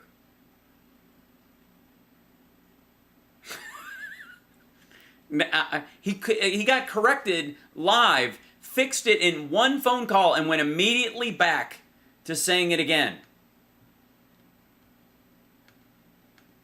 Where up to 100 million people were killed. So I'm very proud of it.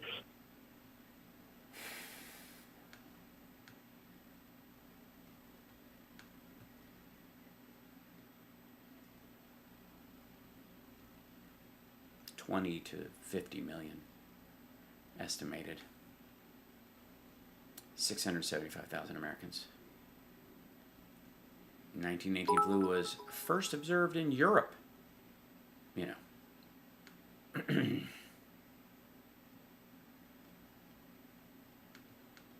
When it came out, it was right after the election. And when it came out, it was a tremendous story. And they said I would have won the election. Well, I won the election anyway, Greg. No, you didn't. By a lot. No, you didn't. But they said I would. You lost. You lost. You lost handily and pathetically, and you're weak and stupid and foolish, and you lost. You lost. You're a loser. You lost. You lost fair and square. And if all you have to do is look at the popularity of the stuff that Joe Biden is doing as far as legislation, and 60% of Republicans like it, you lost. Would have won the election. But I think what would have happened, if it actually did come out a few days before the election, the media, the fake news, would have played it down. It would have been a small story. No, they just would have rolled with the time of it, and they would have continued to say what other people said, which is, it's the warp speed thing made everybody nervous, especially your fans. And everybody knew it was right there. We knew it. One of the things I did not If you knew it, if everybody knew it, then obviously they were voting based on the fact that they knew it. only the vaccine, but I bought billions of dollars worth of it because otherwise it would have taken November. Yeah, you also bought billions of dollars of like AstraZeneca as well. I mean, and for the record, as part of Operation Fart Steed, just for the record, hold on. Captain's log. Both Pfizer and Moderna were not a part of Operation Fart Steed. Captain's log. They just took the money. December, we wouldn't have any shots yet. And what I did is, before we knew it worked, we had good signals, but before, I bought billions and billions of dollars of the... Yeah, that was in the pandemic response team's guidebook. It was also what Congress was talking about. Everybody at the NIH was recommending that. Vaccine.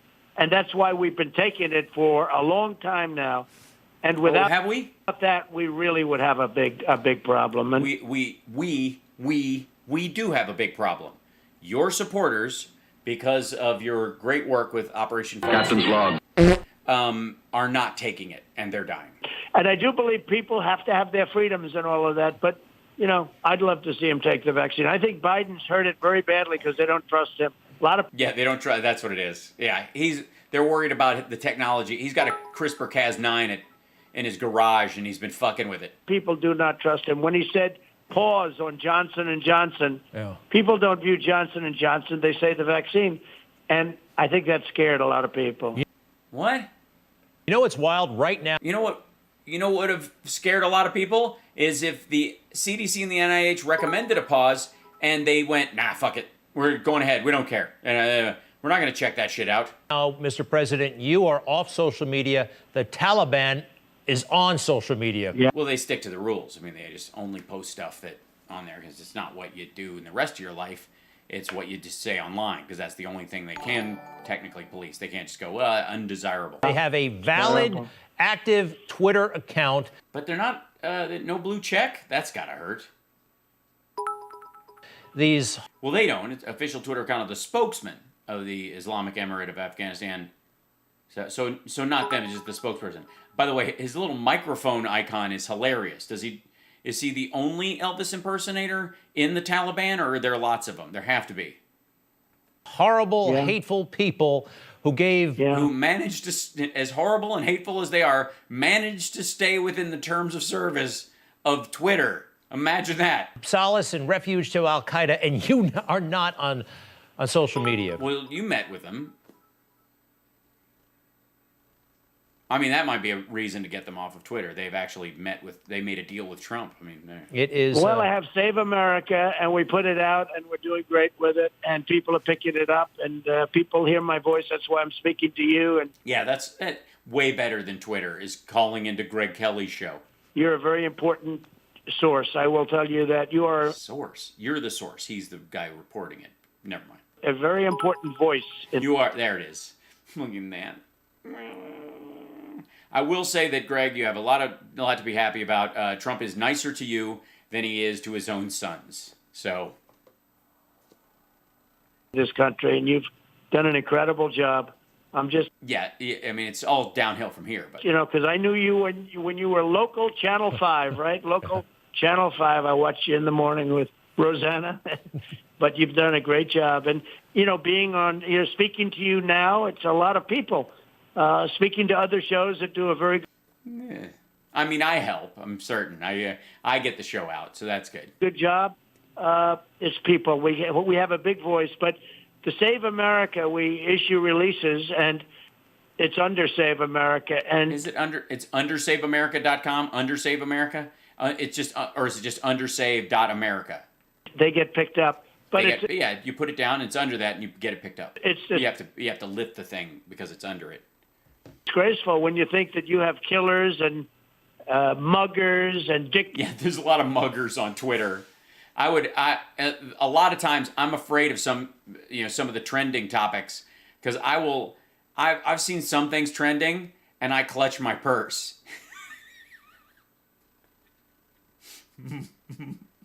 Muggers? Wait, what? 5, right? Local Channel 5. I watched you in the morning with Rosanna.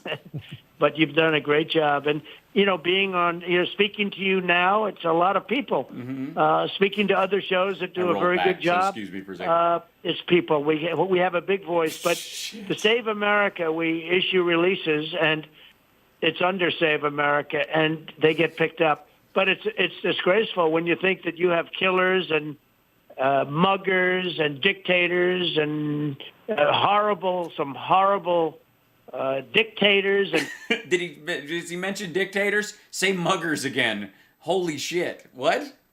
I'm sorry. This is so dumb. It's disgraceful when you think that you have killers and muggers and dictators and some horrible dictators and countries. Dictators and horrible dictators. Muggers. Fucking hell. And they're all on, but the President of the United States. Yeah, there's dictators and horrible dictators. Yeah, there's dictators on there. And then, of course, muggers. Oh, muggers. States, who had hundreds of millions of people. Hundreds of millions? By the way. He gets taken off. He? You mean you? And as you know, we have a major lawsuit going. We filed it in Florida. Major. And I think it's going to be very successful. Mr. Yeah, you'd have to think that, but it's not. President, I want to play you something. I want to play you something from about 40 years ago, an interview you did with Rona Barrett back when you lived, I think, at 801. Oh, that's why I brought it up, because they talked about this and reminded it. One Fifth Avenue or so. Right. Let's go ahead and roll it, please. For some people, the ultimate goal in life has been becoming the President of the United States. Would you like to be the President of the United States? I really don't believe I would run it, but I would like to see somebody as the President who could do the job, and there are very capable people in this. Yeah, he was basically saying he's not capable of doing the job. It was amazing how he's a fucking psychic, honestly. Country. And you go on to say that... Why didn't you play the rest of it? Son of a bitch. Couldn't afford the clip. It's a mean life, and ultimately, the voters go with somebody with a big smile and not much of a brain. Well, it turned out to be the case for you. I mean, wow. Who knew he was such an amazing prognosticator? And it occurred to me... And they did. And you might have been talking about... You. Jimmy Carter, big smile. And you know what? Joe Biden, you're ahead of the curve because, well, he does have that big smile, and I know that you're not too impressed with his intellectual ability. Well, he can't comprehend it, so yeah, not so much impressed. Well, he was never known as a genius. He was never known as a particularly smart person, but... And yet, now he is. Now it's not prime time for him, and we need...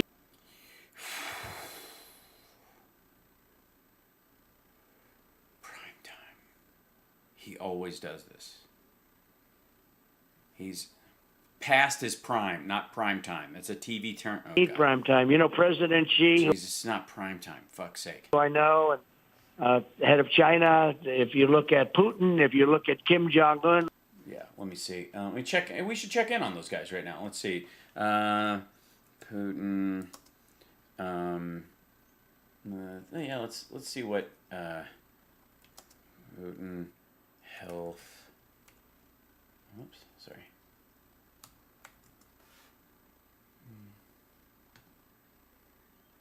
This is from March 17th, so.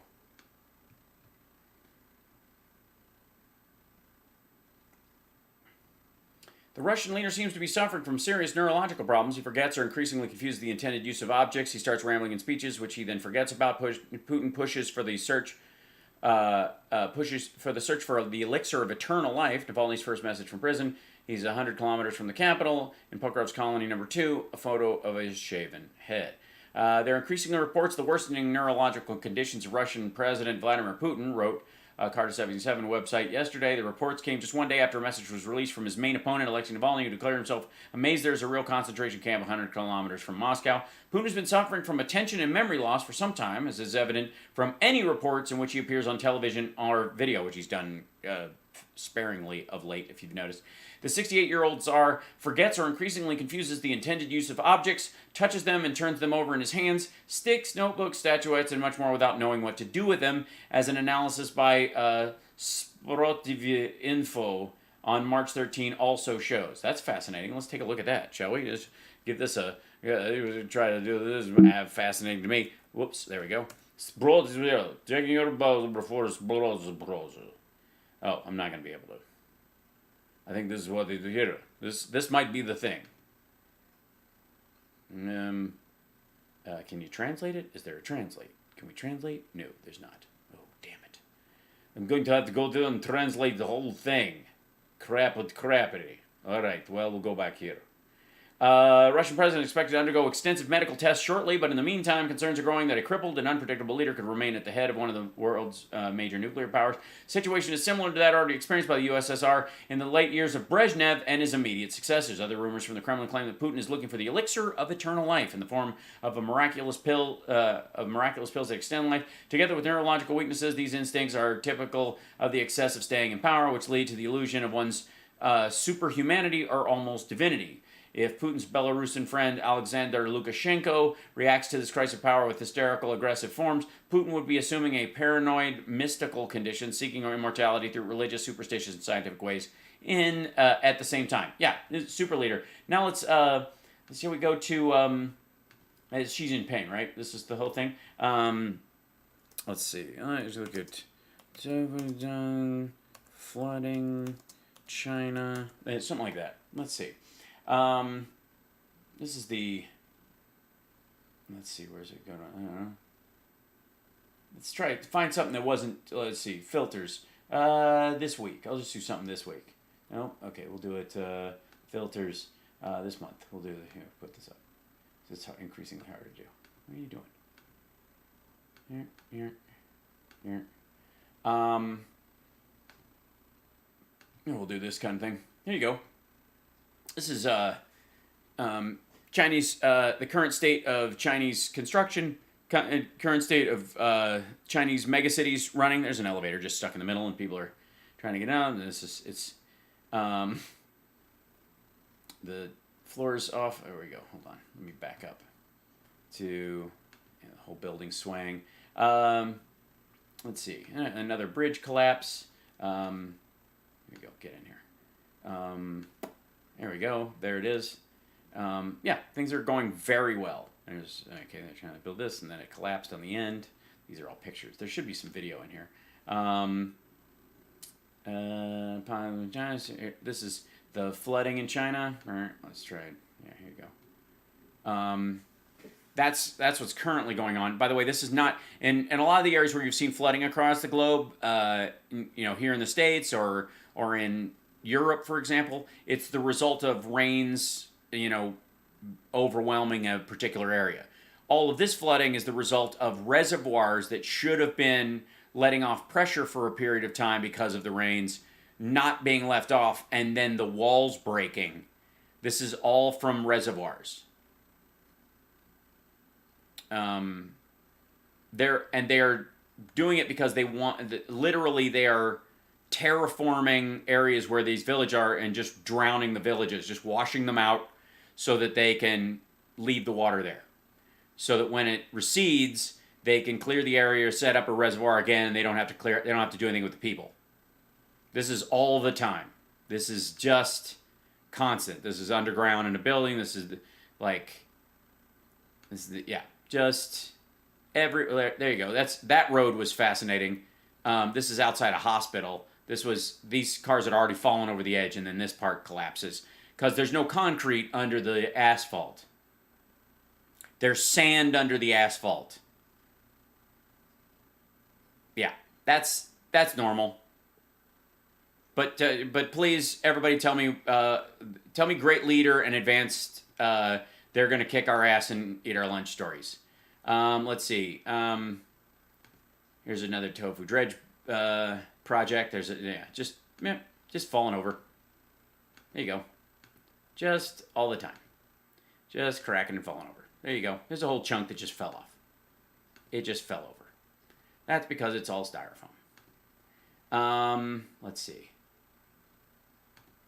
There was a factory collapse. This is about a few weeks ago. 10,000 Chinese workers inside. They're not mentioning this. We have not heard this on the news. This is just hideous. But, great leader, right? Smart, who would want to actually invest in infrastructure and make sure that their bridges don't collapse? I mean, what kind of commie bullshit is that? So. Look what happened. Nothing happened in North Korea. It was supposed to end up in a war. We would have had a war. No, we wouldn't have. In North Korea under No, you just allowed them to develop ballistic missiles. You're just lucky though that he mentioned Kim Jong Un. So hold on, shall we check in on him too in the current storyline? Let's see. Let's see. Let's go to yeah, here you go. This is a day ago from Radio Free Asia. North Korea warns citizens not to speculate about leader's health after weight loss. He started losing weight, which, considering. And the idea is that he was losing the weight because he needed to for health reasons, or he might be sick, and that's why they're doing it, but also everyone is starving. It's fucked up. Government authorities have been pushing the narrative that Kim, referred to as the highest dignity, is healthy, and that his recent weight loss shows him suffering alongside his people who are struggling with chronic food insecurity, made worse by the effects of a prolonged coronavirus pandemic. Kim was noticeably thinner when he appeared in state media in June following a prolonged absence, and speculation among the public began. And then, of course, these are the kind of cartoons that you're seeing show up in Radio Free Asia. But all great guys. And he got along with them very well. President, frankly. By the way, the Taliban don't know how to run shit either. That's going to be an adventure. Obama. It's easy to take a city. Then what do you do with it? / Biden. When I met with President Obama, he said it's the single biggest problem we have, North Korea. I have a great relationship with him. A great relationship that COVID took care of. Didn't have a war, and that would have been a nuclear nightmare. So it would have been a bad one, but I got along. I'm sorry, are there nuclear daydreams? Great with him and got along great with others, but at the same time, we took in billions and billions of dollars from China. I stopped the Russian pipeline, which is the biggest thing they had, and nothing even close, and I stopped. Well, no, they have trucks and boats, which are hard to sink and blow up without drawing a lot of attention, whereas it's pretty easy to knock out a pipeline. And then Biden allowed it to go through. Nobody's been tougher on Russia, and yet I got along great with Putin. Yeah. It certainly helped that he's clearly losing his mind. Along great with him. It's a smart thing. Getting along is a good thing. Yeah, it's a good thing. Who cares if they starve their own people or murder them or whatever? You want to get along, chit chat. Especially when amigos. Look at the kind of weaponry we all have. Getting along is a great thing. This is like I feel so inspired. This is like a Sesame Street or a Mr. Rogers segment. But I stopped the pipeline and he started it. And there can be nothing tougher than that. Nothing? Really? I would think actually pushing back against the cyber attacks would be a thing, like forming a ransomware task force and working with our military and the Pentagon and our cyber teams and Interpol and others to push back against it. I think that would be important. I've done with Russia what I did with China. I got along now with China once the China virus came out, once COVID came out. Yeah. Until I realized that I was playing 3-card monte and the whole thing might be rigged, then I was like, wait a second. Right after I lost the rent playing 3-card monte, I was like, I hate this game. Did the whole thing differently, to be honest. But to be honest, it just didn't feel right anymore. You know what I mean? An incredible trade deal. That's why our farmers are doing so well. Is that why?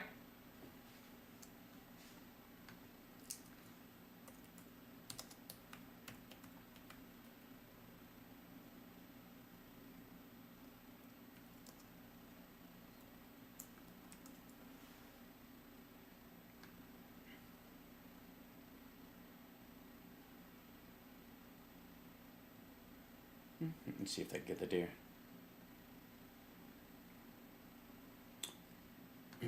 Now this is from stuff in the budget last year. Secret subsidies, payments to farms allowed to stretch far beyond rural America, sowing concerns about who gets what. And this is really light type. I don't know if you can see this. Despite spending taxpayer dollars. Taxpayer dollars. Despite spending taxpayer dollars, information on how money is allocated is hard to come by. Gee, you're telling me that Trump was slapdash about where money was going? Billions of U.S. taxpayer dollars are directed each year to the country's farms to help keep agriculture afloat when times get tough. But the federal government is sending millions of these subsidy dollars in the names of people who live and work hundreds of miles from the farms to get the money. That was the last year when those two billionaires in Brazil got part of the farm subsidies. Though they are supposed to be actively engaged in the farm's work, it is unclear how or if they actually are. Through U.S. Department of Agricultural data, Investigate TV found several people who netted farms hundreds of thousands of dollars each, despite having jobs outside of farming. Over 3 years, gee, who was president during those 3 years? Let's see, it's 21, and this budget was created last year, and 3 years before that. I don't know, whoever was president for the last 4 years.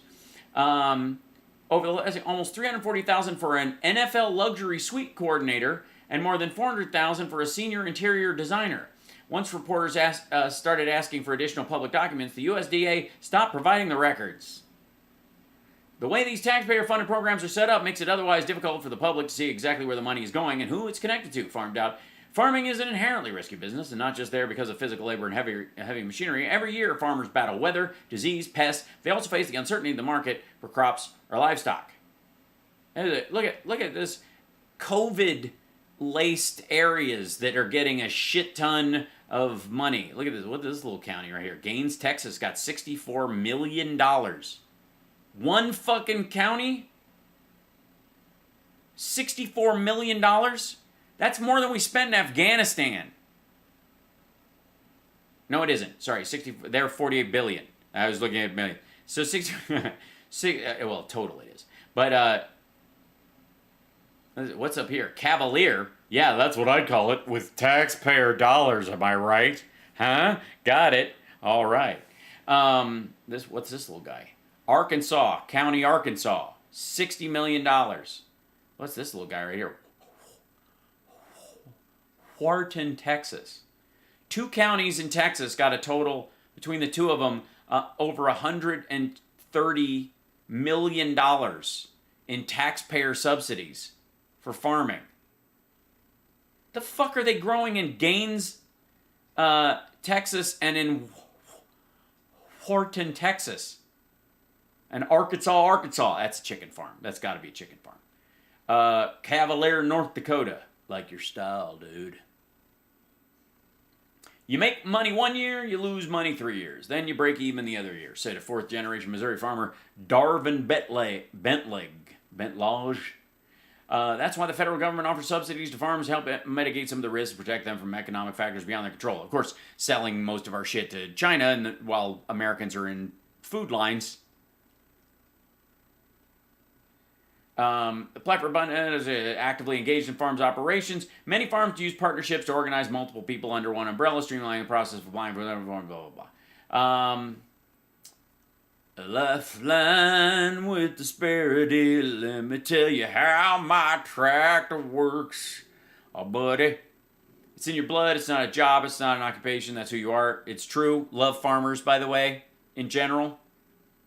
A couple of them are assholes. You know who you are. But for the most part.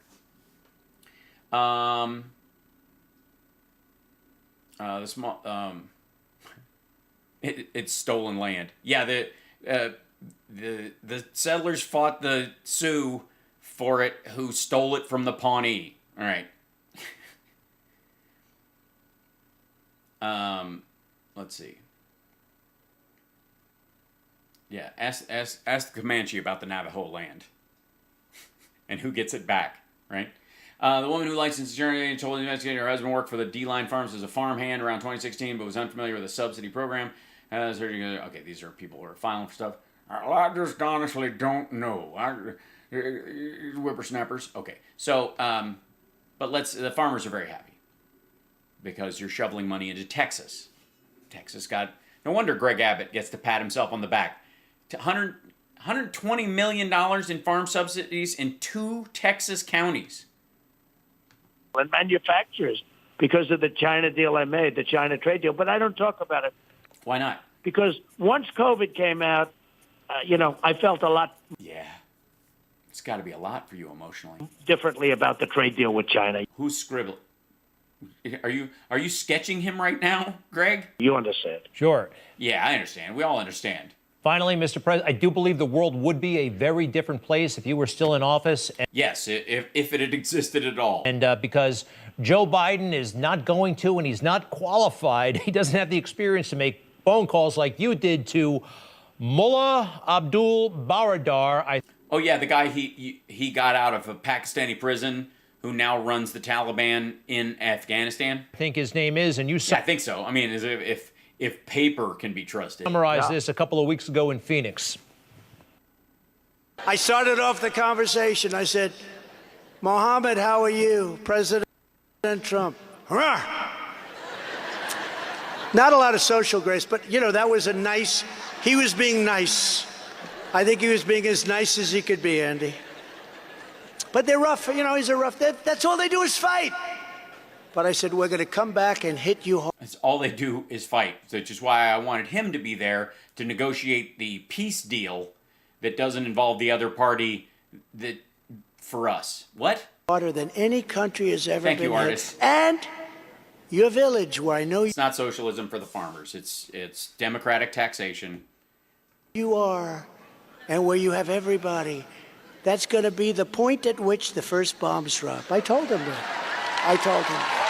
And they're like, yeah, we'll be out of that village by then and all over the goddamn country. So do your worst. By the way, thank you for telling us which village you're going to bomb. We'll just move to another village. Mr. President, I think only you and could be that stupid. That's a fantastic thing, quite frankly. I don't think anybody could pick up the phone himself and communicate as effectively for America as you did in that phone call.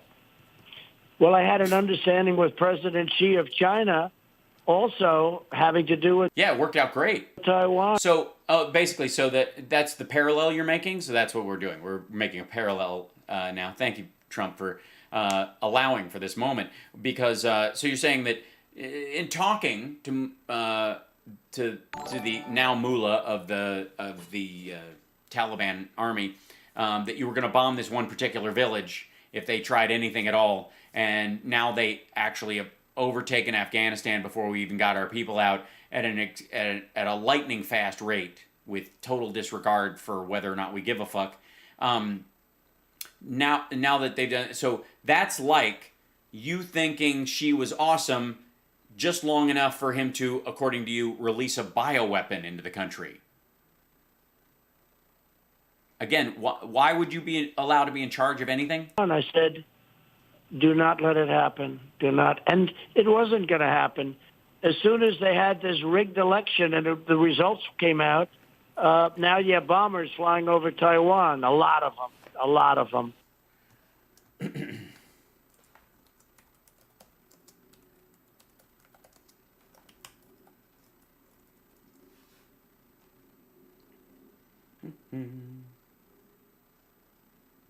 Now, on record number of China jets enter air zone. Let's see, China sends a record 20 planes in airspace because they can't leave them on the ground because they'll be washed away.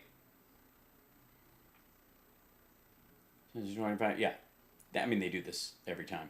But now they can't keep them on the ground because they'll be destroyed. Here you go. This is Al Jazeera's thing of it. Taipei says 25 warplanes into Taiwan's air defense zone, into the air defense zone. So not over Taiwan, but around. Okay. Says 25 Chinese aircraft entered Taiwan's air defense identification zone and flew in an area close to the Paradise Islands on Monday. So not over Taiwan direct.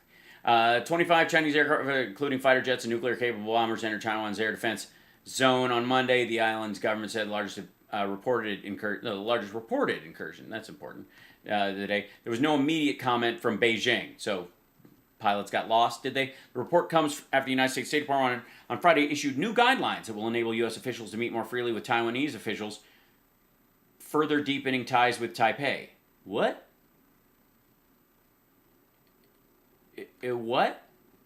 Further meet more U.S. officials meet more freely with Taiwanese officials, further deepening ties. Oh, I thought we were all like hands off. That the Biden administration was like, fuck this, we're out. We don't need this trouble. There you go.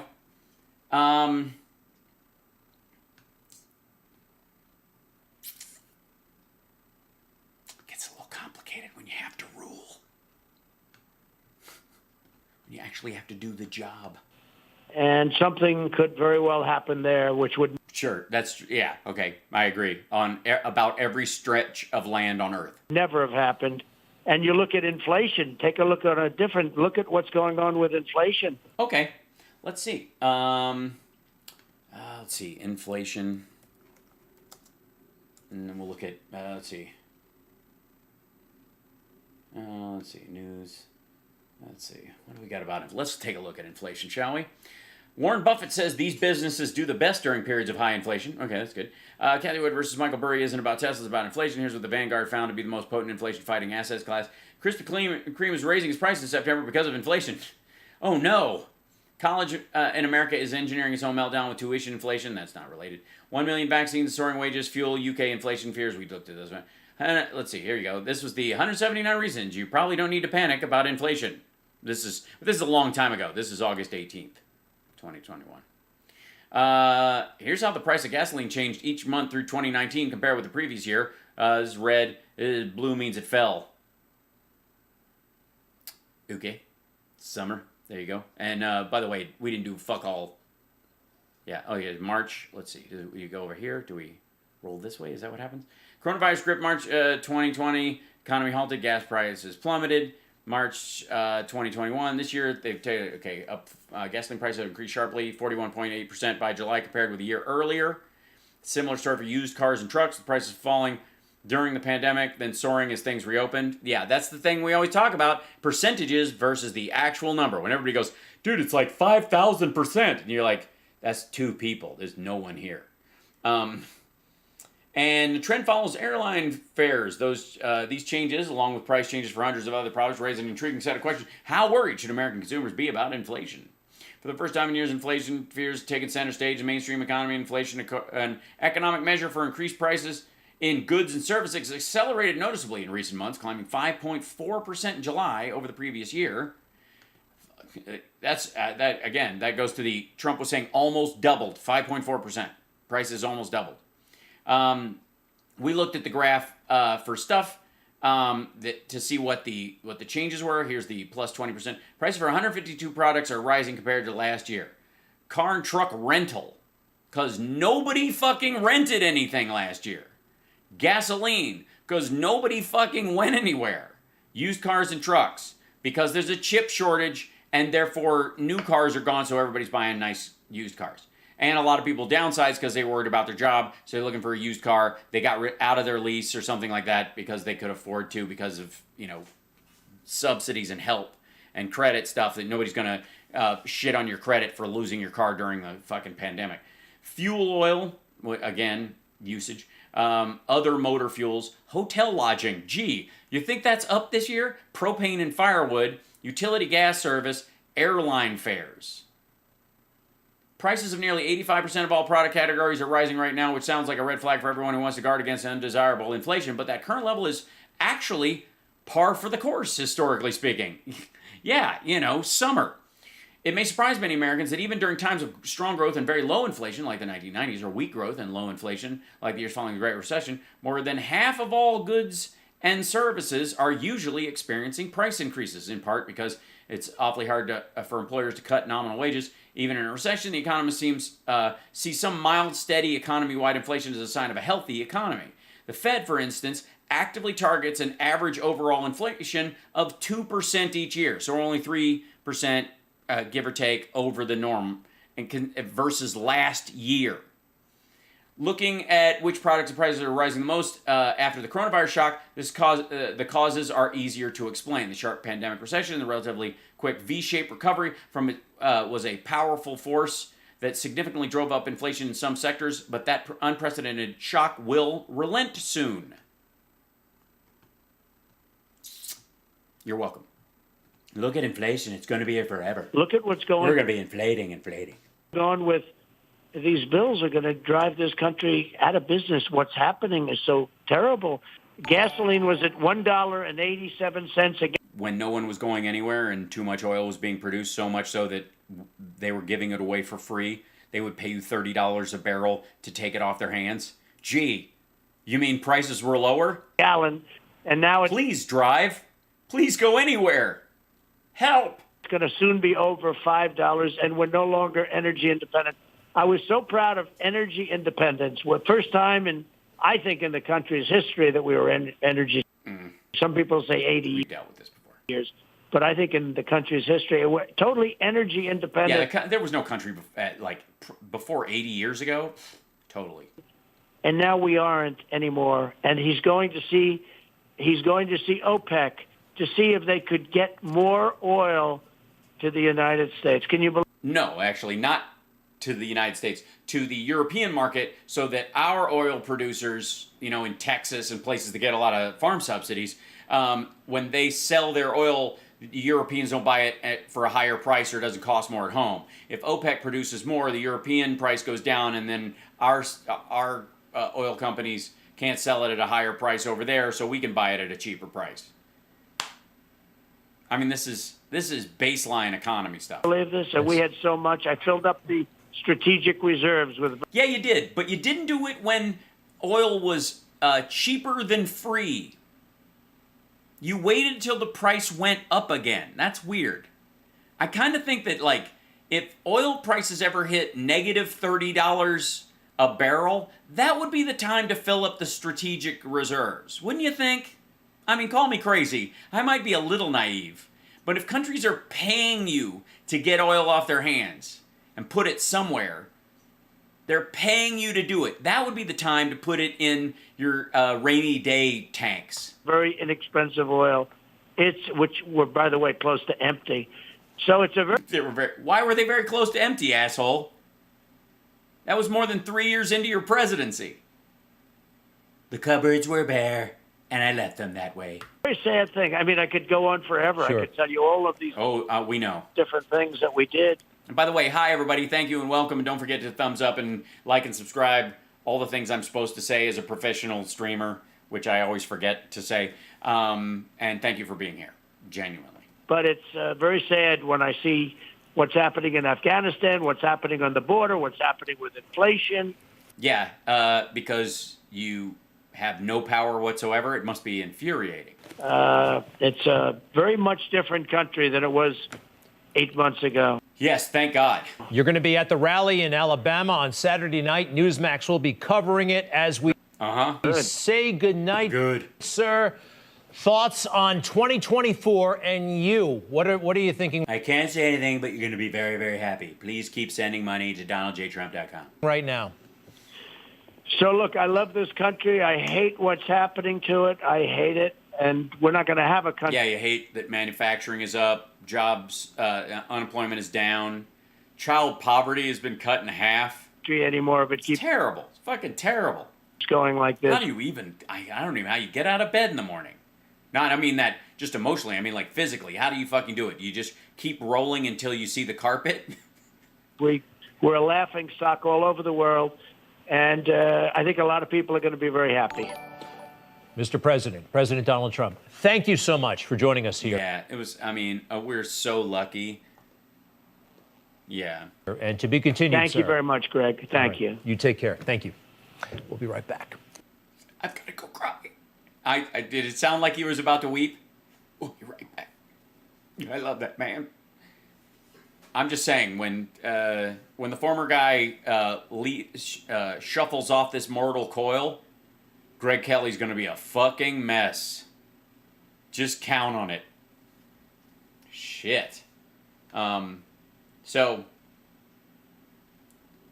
This is, I know I'm going late. I know. I know it's late. I know you're weary. I know your plans don't include me. Still here we are, looking at Junior. Vice President of the Trump Organization, son of our 45th president, Donald Trump Jr. Oh, that's the same shirt he was wearing the other day. He's going to say the same shit in his video. Fuck that. How about, let's look at Eric. Because I think we were all looking for Eric's take on this. If we're going to get like a different, like a broader perspective on how things like gravity work, Eric is our guy. Eric is the guy who's going to bring this all home. I believe that more than anyone else in the Trump brood family, what do they call them? Is it a murder of crows kind of a thing? Is there a I don't even think you can say it. I think there's a of Trumps, right? That you actually have to break wind, right? It's kind of like, some languages involve clicks and whistles. There's not there's a gaggle of geese. There's a flock of idiots, right? A flock of seagulls. There's a murder of crows, and there's of Trumps. I think that has to be right. All right, here we go. And by the way, I have to be honest that as much as Laura Trump, his wife, creeps me out a little bit, I'm very impressed by her triceps. I mean, I think that kind of cut right there. Yeah, I mean, you can't take that for granted, I need to hear Eric's take on this. To discuss is a guy you may have heard of, Eric. No, I'm not familiar, actually. I'm not even quite sure. Honest to God, I'm not quite sure why we're even talking about. I know, like, at least Don Jr. has the dad's name, and he's the executive vice president of the company, and was put in charge of it. So he's like the firstborn son, and therefore there's a little bit of Gaddafi kind of bullshit going on there. I don't know why. I mean, I know why you're not interviewing Ivanka, because Jared has already flipped. But I don't, honest to God, know what Eric does day to day. Do you? Does anybody know what the fuck this guy does, including him? I don't think so. Trump. He's been on the news a few times, but no further introduction. Welcome. Yeah, don't go any deeper. Carl, it's good to be here. Appreciate you coming on. So I got to ask you, we've seen this de-evolution in Afghanistan, which is just horrifically tragic for... A de-evolution. That's what's happening. For a lot of folks, especially the folks that went over there, served and died, and gave the ultimate sacrifice. But specific... Well, the ones that are dead aren't upset. It's the one that served over there and came back that might be upset. But what they might be upset is that they were kept in there longer than was necessary. You know who isn't going to be upset? The soldiers that won't have to serve there going forward. And the ones that did serve there, especially the ones that carried the primary mission, which is finding Osama bin Laden and degrading Al-Qaeda, which they did, and the ones afterwards who, for as long as they could, stabilized that government so that women could get an education. And many of the people who are escaping right now, both either leaving the country with us or on their own, who will find themselves in another part of the world, are only alive and only educated because our soldiers stood there and fought. They didn't fight to create the Afghan government. They didn't fight to not let the Taliban take over that country. What they ultimately fought for was the space for those women and those families to actually reach their potential during that long extended period. And they did. Particularly Pakistan. Nuclear power right next door. Nobody's talking about the ramifications of that. I did. I mentioned it. I did. Well, I think that's right. No one's talking about Pakistan. No one's talking. Yeah, and Eric, break out the whole Pakistan. Break down the concepts around Pakistani nuclear power and the rule there. Who's in charge? Talking about the destabilization and kind of geopolitically of the whole region. This certainly emboldens Iran. All of a sudden, you have Sharia law. Which are re-implementing, everywhere. That's certainly... No, the Taliban side with Pakistan. They're against the Iranians. Dumb.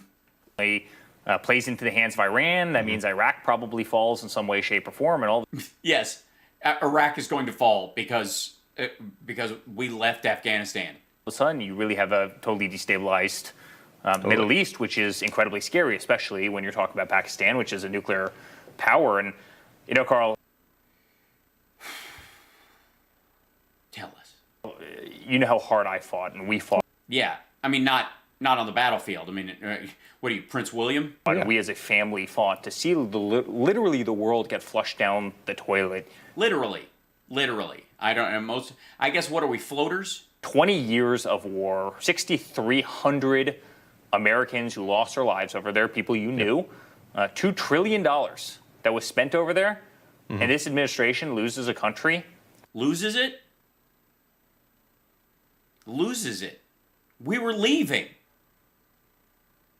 Right. In 7 days, and by the way, embarrasses us around the world. I mean, on The Sun, which is the biggest UK newspaper today, it's literally, they're calling Biden a clown, meaning the biggest UK newspaper. Yeah, but I mean, they're a tabloid number. He's literally called... They're a tabloid paper. The United States Commander-in-Chief a clown this morning, and it's sorry, 1 second. I think, let's see. A British paper, you don't say. Sorry, like a British paper, like, let's see.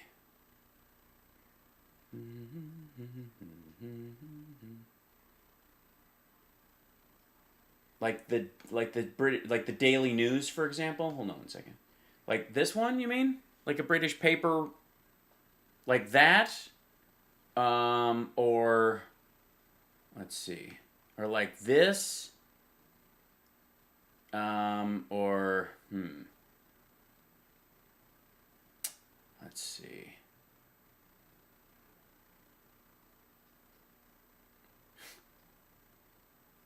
Let's see. Oh, here's one, by the way. Here's one, Dawn of the Brain Dead, Daily News, and he's in Gacy fucking makeup. That's Gacy makeup. That's not just clown makeup. That's fucking John Wayne Gacy stuff. But tell me, like, we've lost respect to the UK, right? It's the Sun. Yeah, and it is Rupert Murdoch's paper. So it's horribly depressing, especially for a family like us who fought every single day to get this country on the right track, and for guys like you who... You fought... Wait a minute. You did? How the fuck did you fight every single day to get Afghanistan on the right... What? You know, made the ultimate sacrifice going over there, and it's hard to believe how much devastation has been done in a 7-day period of time. Yeah, and I mean, that's on the back of only 7 months. He's in over his head. You can tell by his body language, his hands. He's doing this kind of thing with his hands. There's a little bit of this going on. He's used all the big words he has. He said geopolitical. He made it through that. Once being in office, all he had to do was nothing. I want to ask you, your dad's off Twitter. If all he had to do was nothing, we would have been out in May, and we wouldn't have made any attempt to get people out that helped us. Any. But there was no plan. Like, all he had to do was go to the beach, right? All he had to do was nothing. All Biden had to do was nothing, according to this asshole and Eric Trump and Glenn Beck and Trump himself. All he had to do was go to the beach. There was no plan, not just to evacuate the special immigrant visa people that helped us, the translators and their families, but anybody. There was no plan in there written out to get the embassy personnel out. They didn't draft anything. Taliban's on it. I mean, what kind of message does this send for an American-based company to do that? Well, it really shows you kind of the hatred of the far left. The hatred of the far left. The lefts are willing to silence people, to censor people in this country. It's right. Well, it's weird that the Taliban spokesperson is able to speak on there without violating the terms of service. It's not hard. The Taliban spokesperson is on Twitter, and they say they will allow him to be on Twitter so long as he doesn't break any of the rules governing Twitter. Yet, right. The 45th, president of the United States, who was elected by overwhelming numbers in some of, who has... In some of the areas that he didn't lose. 75 million people who would crawl to the end of Earth for him. Not so much. Crawl to the end of Earth. I don't know that that's something... look, folks, I love having fans. I love having fans that like what I do, and I love the support, and I love the camaraderie of the whole thing or whatever. I don't want anybody to feel like they would ever have to crawl to the end of the earth for me. Yeah, if I was running for office, it would be simply enough that you voted.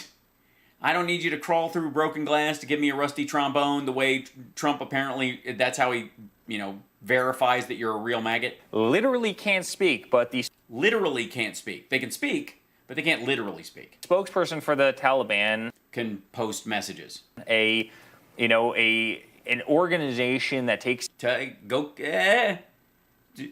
Tread lightly, because these are the people your dad met with and freed the leader of, who is now in charge of the Taliban, who just took Kabul and is now literally the leader of the government. Notice how I used literally in its literal sense.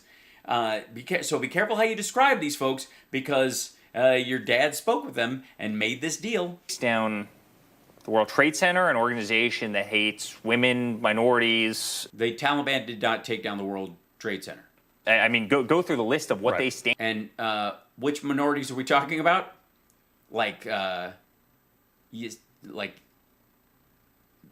Coptic Christians? And for, they have total free speech, but the 45th president of the United States, which, you know, was voted for by half of the country, can't send a tweet. I mean, about... It's weird that somebody who apparently your dad describes as basically an animal can manage to follow the rules and not violate the terms of service and still be who he is in terms of the world and their message getting out. But your dad can't. Think about that for a second. Think about the argument here. The spokesperson for the Taliban can write things that stay within the terms of service, considering who they are, and yet your dad can't. So the spokesperson of the Taliban has more control over their emotional state and their vocabulary than your dad has. You know, who's actually an American, and it's disgusting. Citation needed. It's wrong. People in this country are... Yeah, Twitter's not for Americans only. That's weird. Are infuriated about it. They're infuriated. I agree, they're infuriated. I went to the Yankees game last night. Yeah, I mean, look, the whole world is falling apart. I mean, Joe Biden has ruined this country, as I was saying, over a hot dog at the Yankees game last night. Right, and everywhere I walked, people were literally chanting USA. They were coming back to us, get your father back in office. This country needs it more than ever. I'm telling you. So you were in a box by yourself with friends? Carl, the damage... chanting USA everywhere I went. That the Democrats are doing to themselves right now is... Sure, they weren't saying, go away. Go, I mean... People get it. Yeah. People see the difference. They might not have been into maybe a non-PC tweet. Mm-hmm. They might not have liked an unvarnished honesty, which is really my father. Yeah. But the guy... Yeah, I mean, it's like, honestly, who doesn't just grab women by the genitals without their permission? I mean, without varnishing themselves first. I was incredibly effective, and he kept this country safe. Right. And you would have never had woke nonsense like what we're dealing with this last week. Yeah, I mean, like you said... Woke nonsense. I think you and basically everybody else... By the way, by woke nonsense, he means actually getting out of Afghanistan. Else in your family has said, like, I take a mean tweet or two for, you know, $1.75 gas. Before I get to the Pentagon... Yeah, we had $1.75 gas because no one was going anywhere because we had 600,000 dead. You'd take a mean tweet or two for 600,000 more dead? No, because I want to cover that with you. The first time in Biden's presidency, he's below 50% approval rating. He had his tanked like 7 points in the last few days, depending on who Yeah, that'll rebound. you're looking at. And it's funny because he doesn't seem to give a shit. He's not raging about the polls. He's not.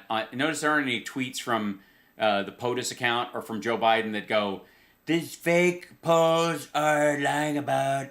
Rightfully so, right? Well, where is he?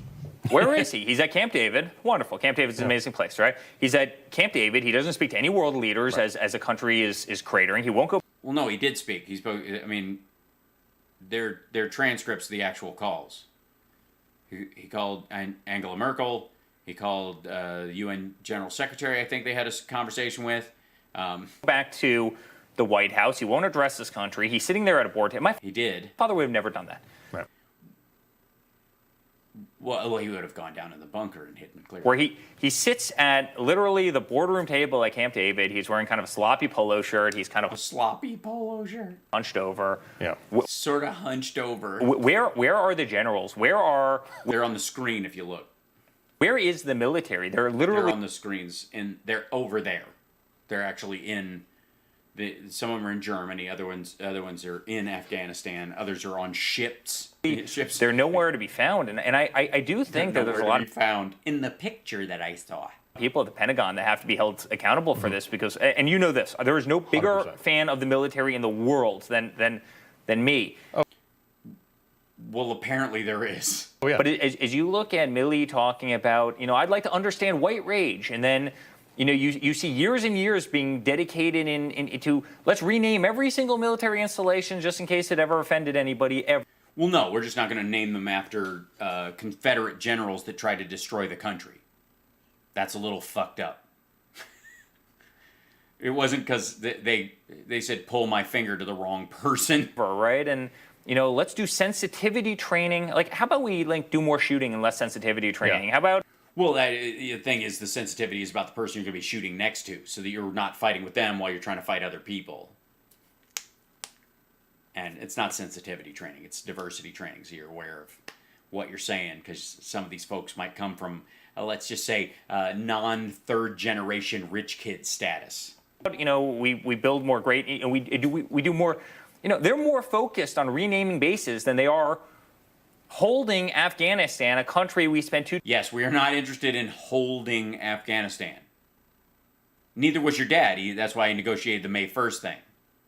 That's why he negotiated. He wasn't interested in holding Afghanistan either. $1 trillion in. Like, where is the priority of the leaders of our military right now? It's get the fuck out. That's the priority.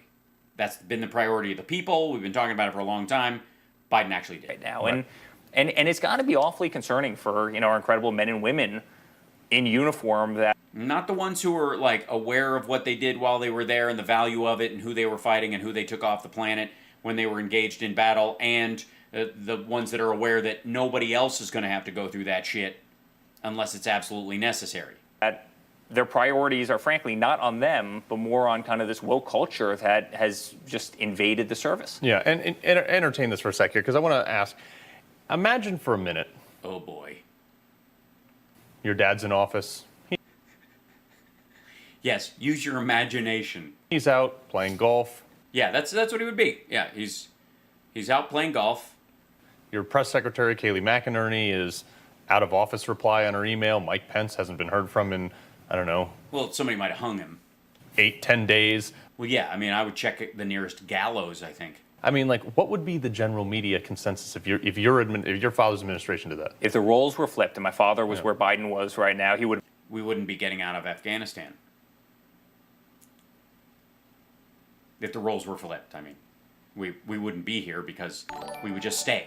Been out of office. They literally would have figured out a way to kick him out of office if he lost Afghanistan in a 6-day lost Afghanistan. The fuck was the May 1st date then, dum-dum? Seriously. Lost Afghanistan? You negotiated with the Taliban to get us out by May 1st. He didn't do any of the preparation, any of the homework. He just signed a thing that was like, we're fucking off. May 1st, we're done. That's it. Period of time. If you had people sitting on wheel wells of C-17s as they're literally taxiing, down runways in Kabul. Your dad would have been talking about how, fuck them, they're not Americans. Which is exactly what he said when he saw the video of the C-17 with the people in it who weren't hanging onto the wheels, who were sitting in the fucking thing. People are trying to flee the country. They're slaughtering civilians now that are just trying to flee Afghanistan. By the way, this dude, I don't know what pride parade he's late for. This is amazing. This guy in the middle, because we've all been watching this footage for what comes afterwards. All the Taliban is. This shit. Can you imagine if my father was commander-in-chief? A bunch of these people were some of these people hung on and tried to leave with it, but a bunch of these fuckers apparently seem to think that they're they're getting the fuck out. They're slaughtering. It's like they're escorting it out of the place. And the dude in the blue civilians now exemplifies that. That are just trying to flee Afghanistan. Yay! Yeah, the Taliban is. Can you imagine if my father was commander-in-chief? He wouldn't be sitting there. Right. He wouldn't be sitting there, right. He would not be in Camp David looking over this because he would never order the exit from Afghanistan. He would punt it like he did last year. He would be sitting there. And the year before that. And the year before that. And the year before that. The way the media covers up for Biden. They're jumping all over him for doing something your dad didn't have the balls to do. On everything. It's not just this. Look at the southern border. Yeah. Where's Kamala? Where is she? Well, right now she was, now that you ask, she was actually on those screens meeting with Biden, and they had a conversation after their conversation with the generals about all this stuff. Where's the vice president of the United States? One job right now. One job. Right. Where is she? What's she doing? Well, no, not one job. They're talking about Afghanistan. This is there's decisions being made. She's a part of that. She doesn't have one job. She's the vice president. She has all the jobs. So does he. He does the job, and she has to either be his sounding board and his argument partner so they can discuss options. because that's why we have a vice president, but she's also got to be aware of all these things all the time so that if anything happens, she has to take over. That's what a vice president does. I mean, not in the case of Pence. You know, he was always there, standing just over Trump's right shoulder, looking wistfully at his earlobes. Massive inflation in this country. You've got a runaway. Massive. You've got a runaway border. A runaway border, yes. People are running away with pieces of the fucking wall. I mean, all of these problems are just, and the Middle East, honestly, to me is the scariest of all of them. The border. Well, yeah, the Middle East is pretty scary. You ever been? Scary. Right. But the Middle East is really scary because, again, it's scary. Everything's scary. It's all scary. I don't know, hey guys, do you have any ideas how scary it is? All of a sudden, you have this vacuum in the Middle East, and it's going to be a vacuum. Be filled very quickly. Yes, it sucks. It sucks. Yeah. We could be filled by people who chant death to America, as they do in Iran, as they have been over the last couple of days in Afghanistan. As you said better than anybody, and no one's talking about that, next to a nuclear power, which is Pakistan. Could you imagine if they got their hands, people who are chanting death to America, could you imagine if they got their hands on some of those weapons? Yes, I can imagine them blowing up, or them not running for a long time without servicing them, and them basically becoming useless. Yeah.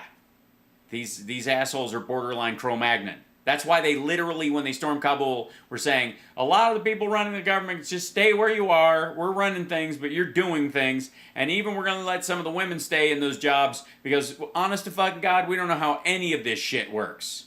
Like, seriously, most of our fighters are standing there looking at streetlights going, pretty.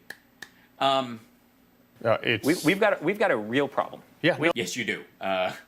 The SDNY, I think. We've got a real problem. And based on the fact that we gave up all the air bases. Mm-hmm. We gave them up? You mean we left?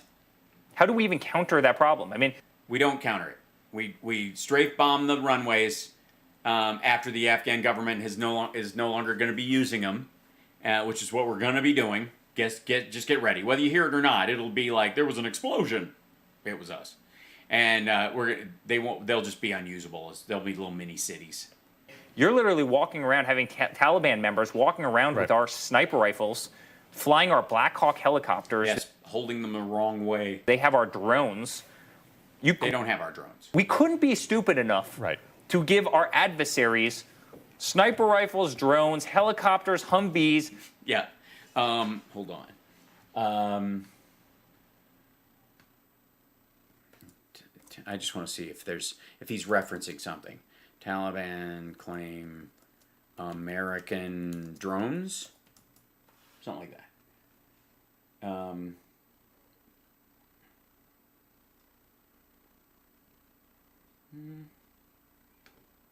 6 days ago. Here you go. Taliban seizes U.S. military... Whoops, hold on. Taliban seizes military equipment, including drones, Humvees, and MRAPs. Taliban seized billions of dollars of U.S. military equipment from Kunduz airport this week, including mine-resistant ambush, that's the MRAP vehicles, drones, and Humvees, as the military group has taken over the key cities. German journalists had a photo of the equipment seized by the group. The sheer amount of vehicles raised the question if anyone used them after they were paid and transferred by the U.S. Oh, wait, sorry, what? The sheer amount of vehicles raises the question if anyone ever used them after they were paid and transferred by the U.S. Wait a minute. Transferred?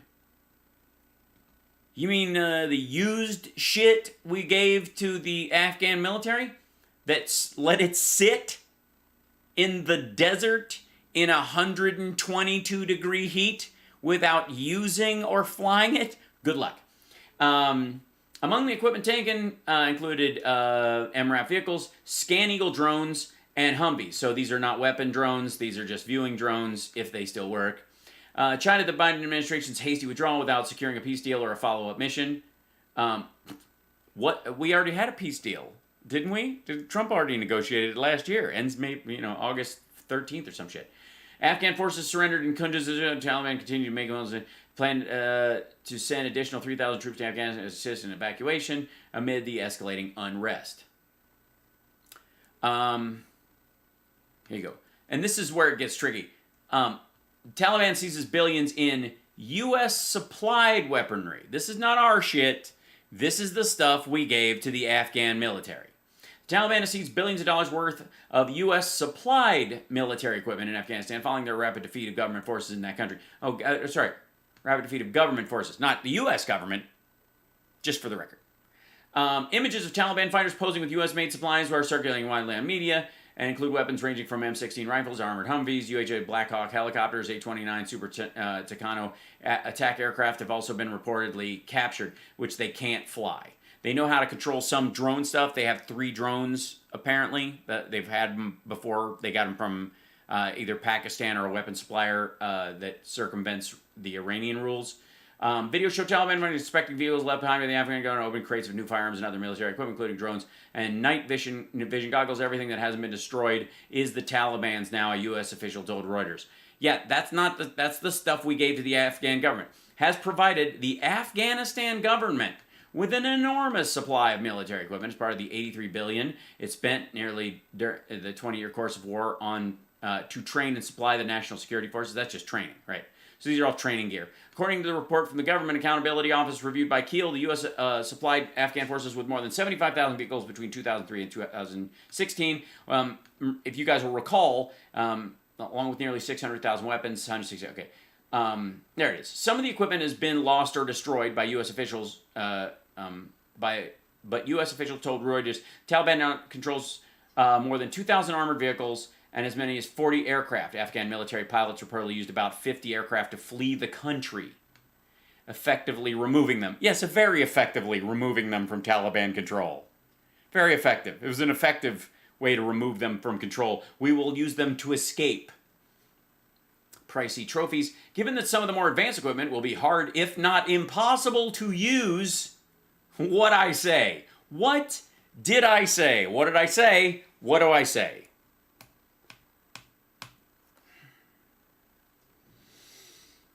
The seizures may end up serving something other than a military purpose. When an armed group gets their hands on American-made weaponry, it's sort of a status symbol. It's a psychological win. Yes, try to fly a helicopter psychologically.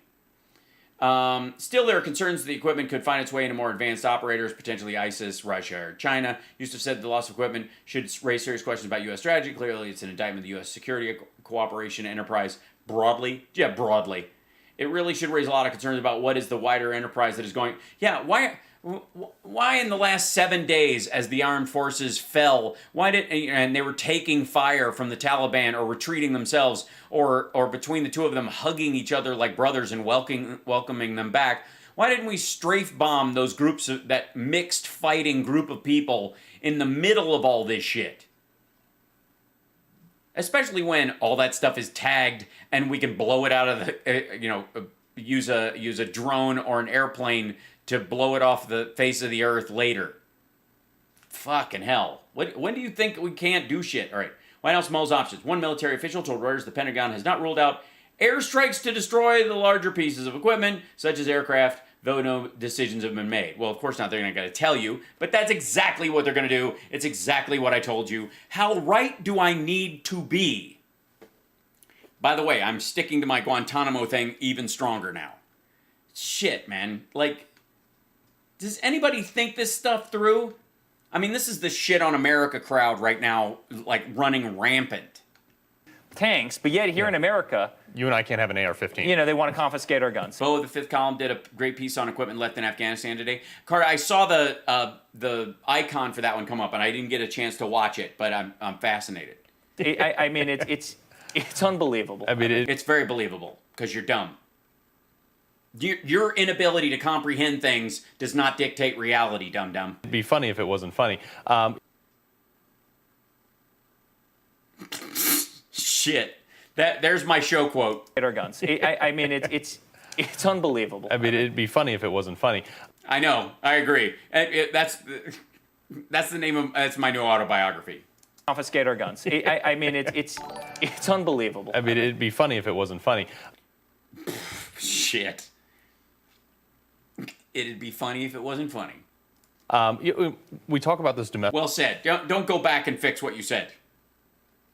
Don't leave that there as if it's a real statement. Domestic threat here. It'd be funny if it wasn't funny. Just move on. Maybe if you just keep talking, no one will notice. And the threat potentially coming from abroad, I've said very clearly that, look, if we have this hotbed, which we're there, I mean, we're there now, it's only a matter of time. It's a very small world. They're going to get into America eventually, and they're going to create harm. Why? to create damage and Why? terrorist attacks. Why?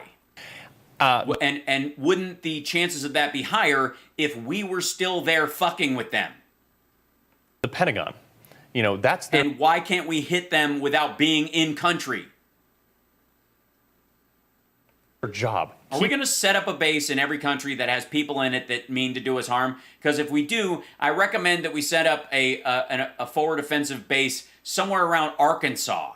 Keep this stuff over there, and when it is over there, make sure you kill the bad guys before they get here. That's right. They're not delivering. That was my father's entire mantra. No, why that was his mantra. Kill the bad guys before they come here. Calling me, if I have to take out a terror, like if a person has to be taken out, you go do the job because that's what you guys do better than anybody. And I mean. Yeah, but sometimes there's a strategic reason why you might not, temporarily anyways, because it might lead you to say, I don't know, more bad guys. But if you just dust them off the fucking earth, when other people are going, don't, no, Mr. President, the CIA wants to talk to you because they know that guy knows where a bunch of other shit is, and if you just kill him because he's a bad guy right now, he's on his way to show us where shit is, and we can follow him because we know where he is right now. We just found him, but if you just kill him as soon as you find him, we might not be able to, you know what I mean, like a thought process? Holy shit. Literally, when my father took over the military, he tells the story all the time. There was no... it's a story. Ammunition, there were no bombs. Yeah. There were no bombs. Why weren't there any bombs? Why weren't there any bombs? There were no bombs. There were no bombs. Can you believe there were no bombs? Let's see. Trump, no bombs when I took over. Something like that. Let's see. Rockets and bomb.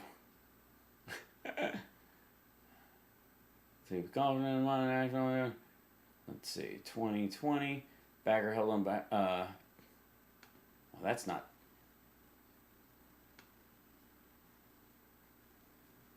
that's not what we're talking about, right? Not those kind of bombs? Is it different? That's a different story. Okay, give me 1 second. Let's see, dink, let's see, on Obama. I'll do that.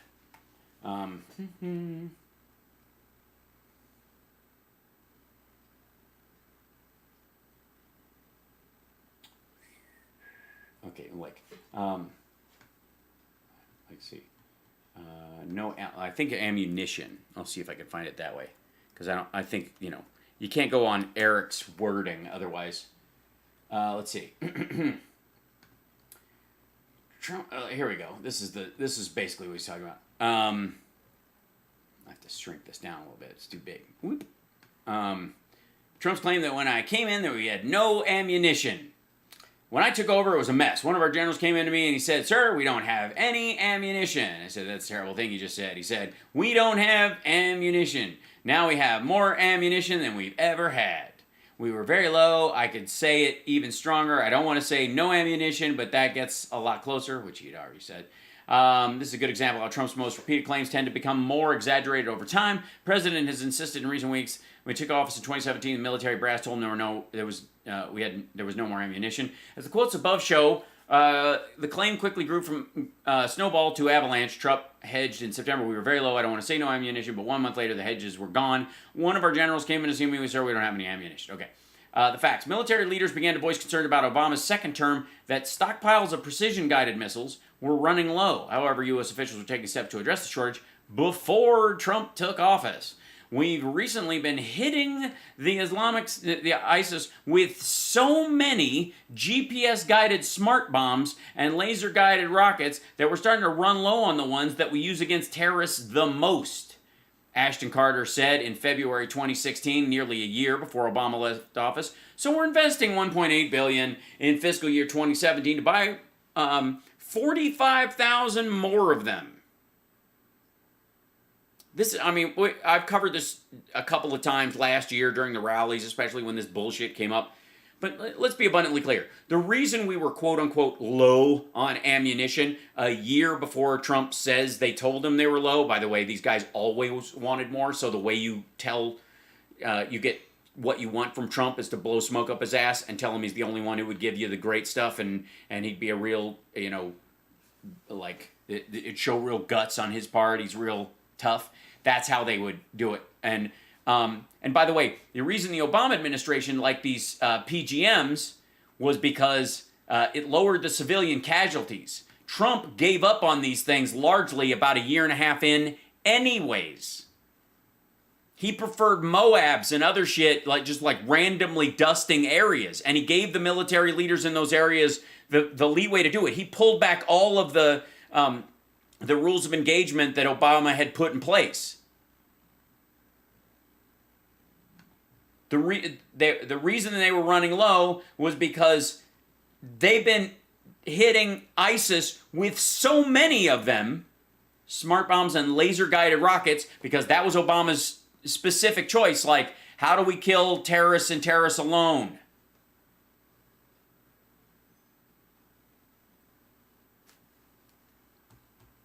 There was nothing. The cupboards were bare. This is so stupid. And, you know, he did a lot to rebuild the military. It's called $720 billion a year, rebuilt that military. And what, I'm sorry, how much? How much? He did a lot to rebuild the military. It's called $720 billion a year, rebuilt that. $720 billion a year.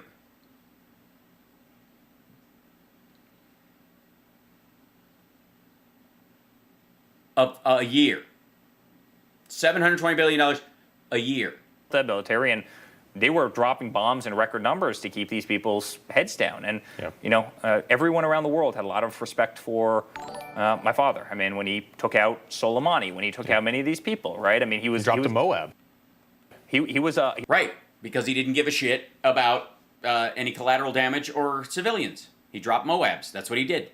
He was a man, and he did. He took out the whole top of a mountain by dropping, you know, the mother... And yet... the leader somehow escaped, was in jail in Pakistan, and he was able to pardon him, essentially, and get him out. And now he runs Afghanistan. Of all bombs, as it's called. And they quieted down. And people were... They quieted down, yes. And planned, and then he had to pay them in... and this is fucking ridiculous. Hold on one second. I know I'm dragging this out tonight, but this is pissing me off. So, Trump, Taliban... ceasefire prisoners. That'll bring it up for you. It's pretty simple. Let's see to grab these. Where's 2020? Well, this is 2020.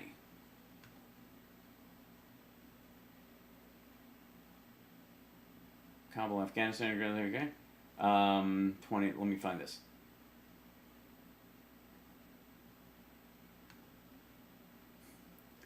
Here we go. Afghan conflict. Wait, hold on. U.S. and Taliban signed deal to end 18-year war. So we negotiate straight with the Taliban. This is BBC. U.S. and NATO allies have agreed to withdraw all troops within 14 months of the militants hold up the deal. President Trump said it had been a long and hard journey in Afghanistan. It's time after all these years to bring our people back home. Talks between the Afghan government and the Taliban are due to follow. That worked out well. Under the agreement, the militants agreed not to allow any Al-Qaeda or any other extremist groups to operate in the areas they control. For now. Hello. What happened in Doha? It's a good question. That's where they had it. And they had a little dance, and it's an agreement. Nothing. But let's see. Taliban. Here we go. Let's see. The Taliban have proposed 3-month ceasefire in Afghanistan in return for the release of 7,000 captured fighter, government official said. This is 7/15/2021. No, they just freed them. Let's see. Post. Here you go. Mostly true. Okay. The man next to Mike Pompeo in a November 2020 photo is the guy the Trump administration helped get out of jail in 2018, who is now the president of Afghanistan. Post correct about Trump administration's role in releasing key Taliban leader. U.S. envoy chosen by President Donald Trump, Zalmay Khalilzad, was publicly confirmed that he requested and secured the release of senior Taliban official Abdul Ghani Baradar from a prison in Pakistan ahead of the negotiations to end the war in Afghanistan. Trump's Secretary of State Mike Pompeo was among the U.S. officials who met with Baradar during negotiation sessions. It's too early to call Baradar the president of Afghanistan, since no such leadership decision has been publicly announced. So that's what made it mostly through. So. Respected that. And by the way, he's the first president who never got us into a war. He didn't get us out either. He doesn't want to go to war. That was never his thing. But we didn't want to get out either. I mean, he didn't want to go to Vietnam, that's sure. You know, bone spurs is a tough thing. It was a Reagan philosophy of peace through strength. And he demonstrated the fact that he would pull the trigger if he needed to, and he would take the handcuffs. He wouldn't pull the troops out. Off our military. And it wasn't going to be about sensitivity training, and it wasn't going to be about white rage, and it wasn't going to be about renaming bases. It was going to be about taking care of business. You can't do both at the same time? You're not capable of... Okay, well, I understand. You got limited bandwidth. Yeah. So Americans don't get hurt and standing behind incredible people all too often that are persecuted just for doing their jobs. And you know a lot about that subject. Yeah. And no, I don't know what that sentence meant. I mean, it sounded like it was supposed to mean something, but I don't think it did. And now it's a whole different philosophy. It's this wokeness has invaded the system. Yeah, we woke up and went, holy fuck, what time is it? Oh, shit, we're still in Afghanistan? Fuck, I'm late. It's made us less effective. It has made us less infective. Wokeness has invaded the system. It's made us less effective. Yeah, does it hurt when you pee? Less infective. It does make it infective. It's embarrassed us throughout the world. And again... Well, yeah, if it's infected, you should get it looked at, but don't tell people about it, Eric. The commander-in-chief is being called a clown on the front page of the Sun, which is one of the biggest newspapers, most respected newspapers in the world. Yeah, so eat that, Daily News. That's horribly damaging for the United States. Well, I'm sure a lot of people would like to see Trump back. It was nice to have a America First president. Eric, appreciate you coming on here and dropping some bombs. Thank you very much, Carl. Dropping some bombs. Did he fart while he was there? Did we? Maybe they were just SBDs. All right. Did I pronounce geopolitical right? Shit. I know I shouldn't. God damn it. What the fuck? There are a couple... Hello. Welcome to Cracker Barrel. I'm your regional manager. Very important things I want to talk with you about today. One... But you don't know anything about them, so we'll I talk wanna about wrap this instead. Up on Mike Lindell's cyber... By the way, that's Mike Huckleberry. Security Symposium investigating election integrity. The other thing I want to talk about is the situation in Afghanistan. It's a horrific military and humanitarian disaster. Mm-hmm. You mean being there for 20 years? And it's unfolding so rapidly that by the time you see this... It's happening so fast you almost forget we've been there for 20 fucking years. It's likely the situation will already have greatly changed. Yes, by the time you watch this video, none of what he's saying will make any fucking sense. And Joe Biden owns it, no matter... Yes, he does. That's why he said the buck stops with me. That's what he meant. No matter how much he seeks to blame everyone but himself while pretending to take responsibility. Well, he does actually he doesn't have to take responsibility. He has actual responsibility. That's the difference. You don't actually have to say I take responsibility technically when the responsibility by definition is yours. Like you don't have responsibility. For example, you don't trim your own beard, you don't make your own graphics, you didn't lay any of those bricks, and God knows what the fuck happened to your tie. You know what I mean? Well, first, Lindell's... By the way, how are the numbers in Arkansas? I notice you guys aren't posting your COVID deaths. Election Integrity Symposium. Quote, there are so many ways to defeat a legitimate ballot, end quote. That's the first big takeaway from the event. No, the first big takeaway was that Mike Lindell was attacked by a fucking tangerine. I don't know if you guys, did you not catch that one, kids? Hold on. I have to find that for you. 1 second. A fucking tangerine. I'm not kidding. Yeah.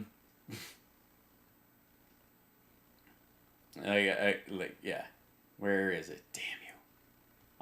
I'll just do a search. Lindell tangerine. It's funny when you can type that shit in, and it actually comes up with something. The Lindell attack that allegedly happened in South Dakota now involves a tangerine carried by the attacker. It was run by fruiting. Subject, oh wow. This is the subject. This is the guy. Oh, wow. Sioux Falls Police. We are looking for help to identify this man. He's suspected of committing assault at a hotel near Russell Street in West Allen last Wednesday. Please call Crime Stoppers. Fucking Tangerine. There it is. This guy doesn't have any muscle tone. How the fuck can he break your ribs? Or the thing. This other guy was getting a picture with Mike Lindell at the same time. This guy was laughing and looking at his picture, and he had a tangerine in his hand. That's the tangerine.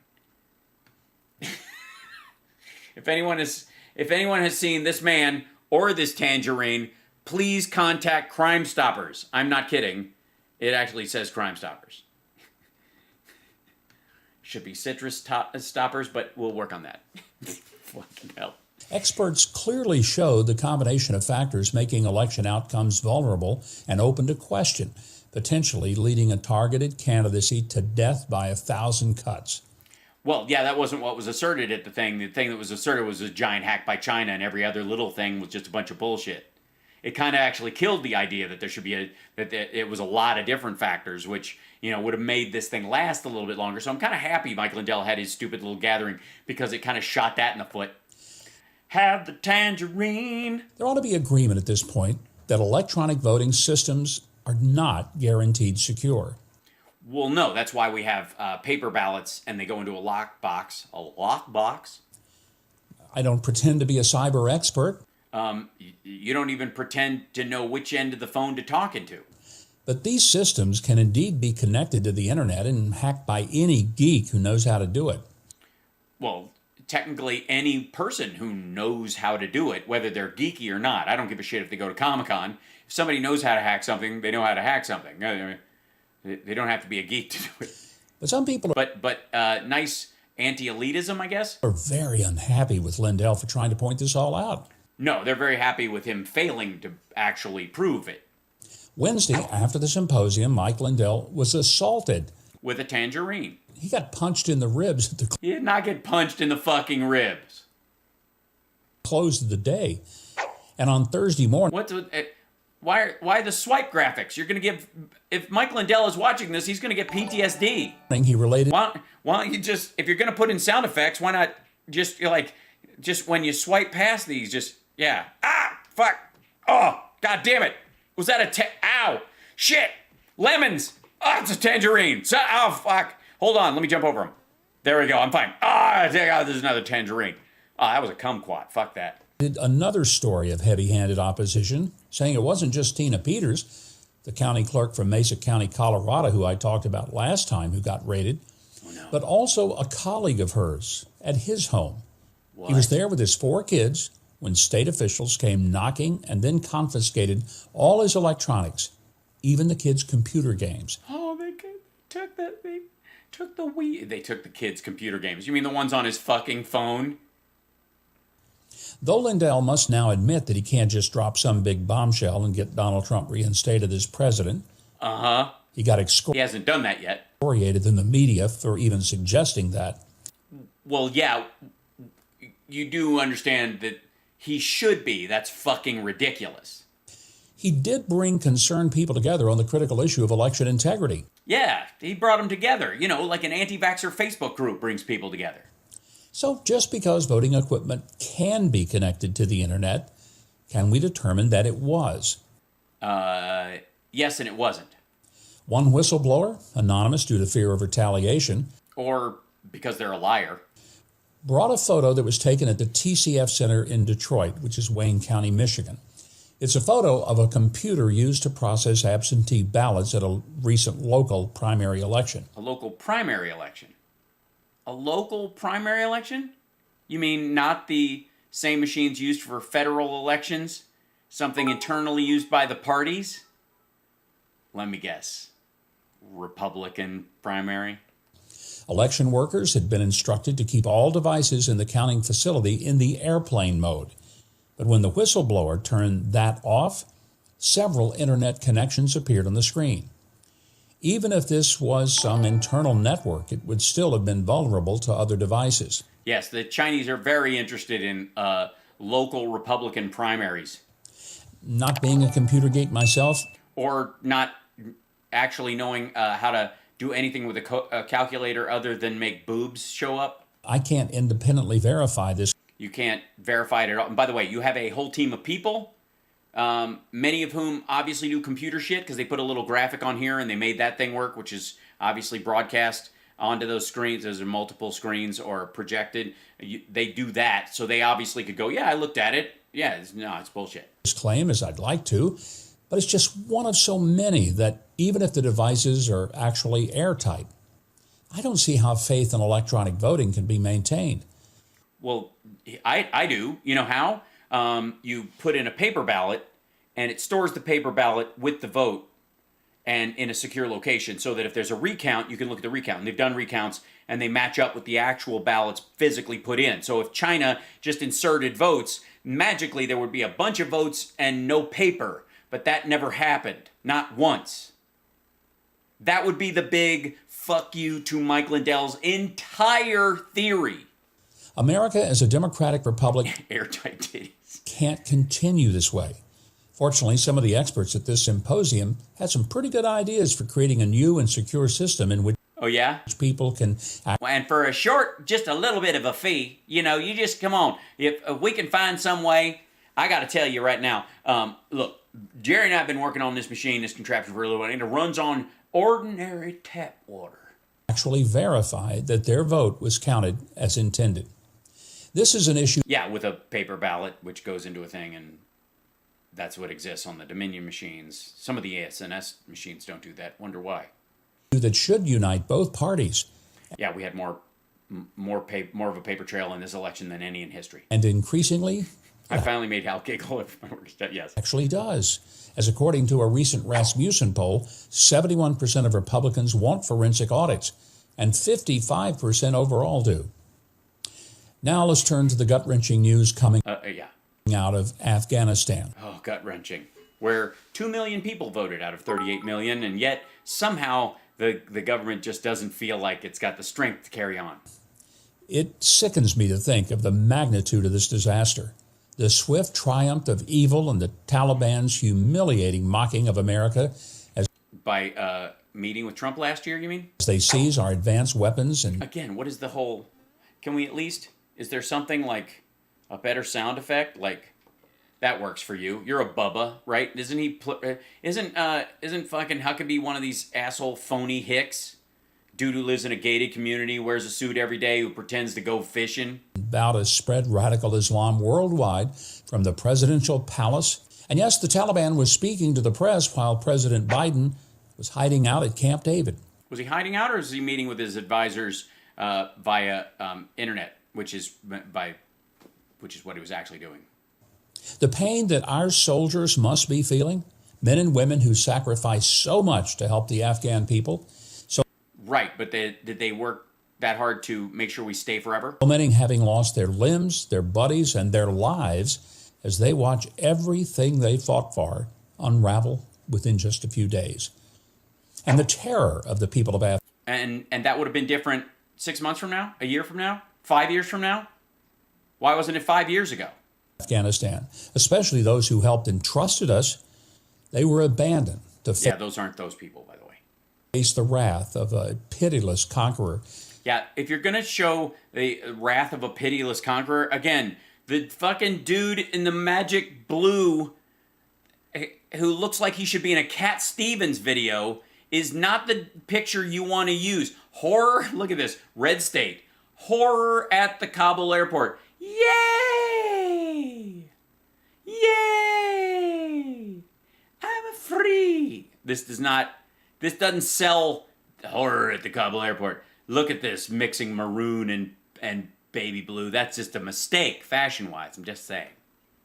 And it's just unimaginable. Well, it's easily imaginable. Not only is it imaginable, you can clearly see it. And anybody who's ever seen troops of ours leave another country after something like that, you can imagine it. Some were so desperate to escape, they tried to cling to the sides and the landing gear of an American plane taking off from the Kabul airport. Yeah, and that was a mistake, and we don't recommend it. There were reports that at least 3 fell to their deaths from the plane taking off.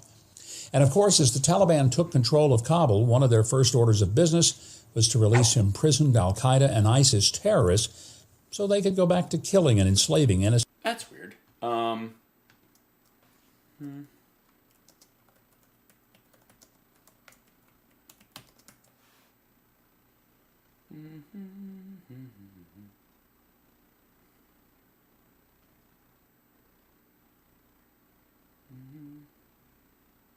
see. Let's see if I look at this 1 second.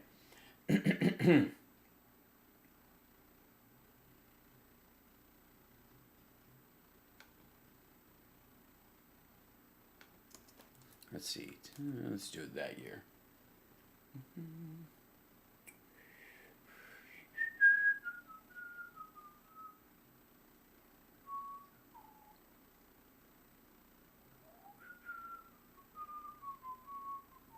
Let's go back further. That's one. Let's see. Shut up, let's see.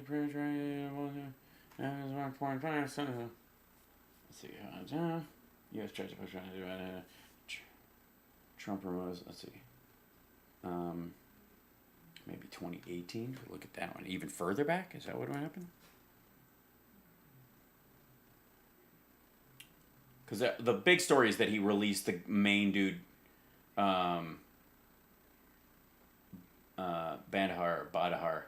Baradar.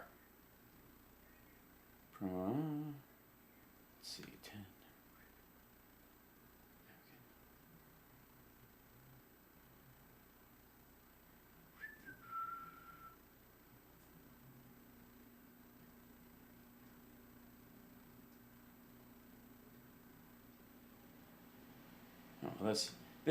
Oh, this is a close. Let's see.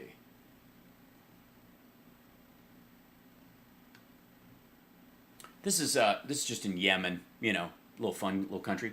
Sandra Loli, a humanitarian worker, held for about 3 years, and a businessman, Mikhail Gadada, held for 1, were freed on Wednesday. U.S. officials said the remains of a third U.S. captive, Bilal Fatin, were repatriated as well. Comes after the Houthis reported receiving more than 200 Yemenis from Oman, where many have been stranded for after receiving medical treatment. A much anticipated swap between Yemen's internationally recognized Saudi-backed government and Houthi rebels expected to take place on Thursday. In a statement, the U.S. State Department welcomed the release of Ms. Loli and Ms. Gadada and extended its condolences to the family of Mr. Fatin.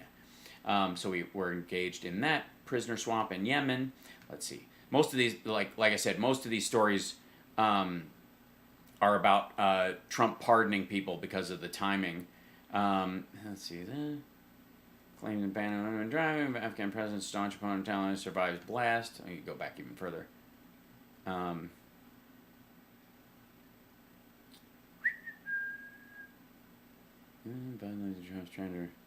was nice. No wonder they think he's destroying the country.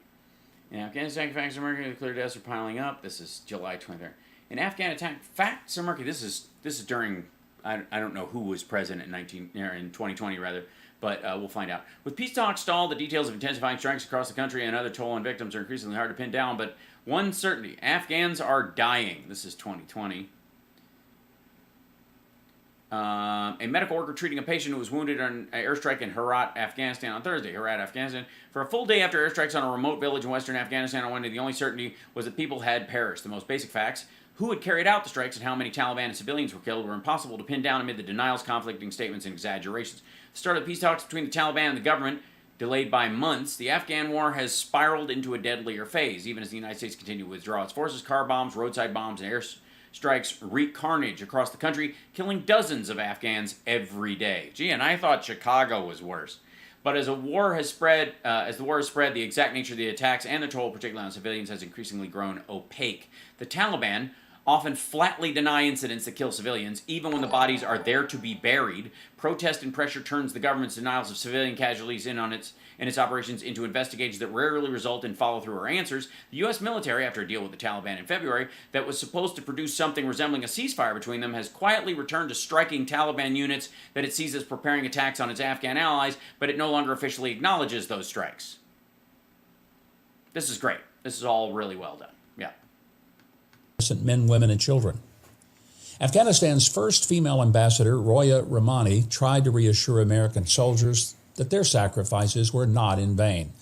She told Fox News, "You made a huge difference in lives of people you haven't met, will never meet." She reminded them that Afghan girls were once banned from going to school or leaving the house without a male escort. By the way, there are current protests in Afghanistan, in Kabul, and in other areas right now that are surprising everybody.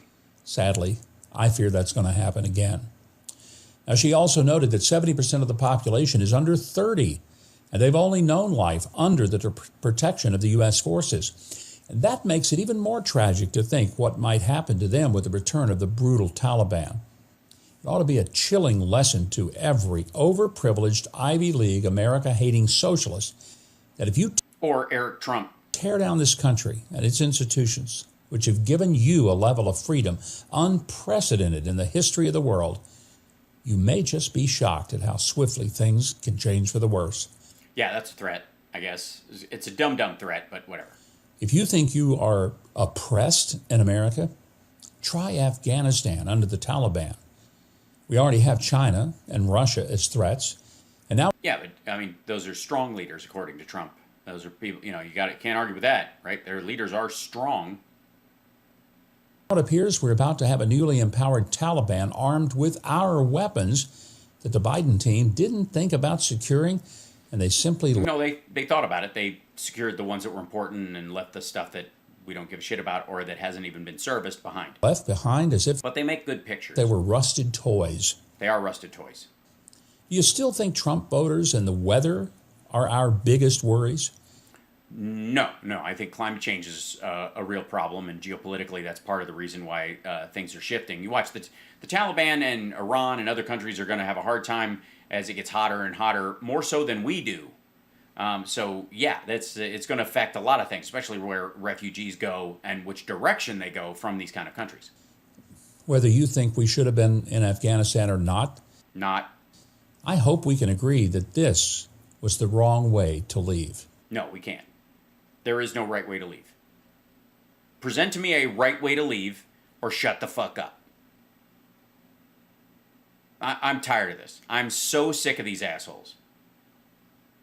If you're gonna do a segment like this, give me your strategy. Give me a 5-point that somebody can, throw back in your face, but at least have the guts to go, this is what I'd have done. It may not have worked perfectly, but I think you could have done this, and this. They don't.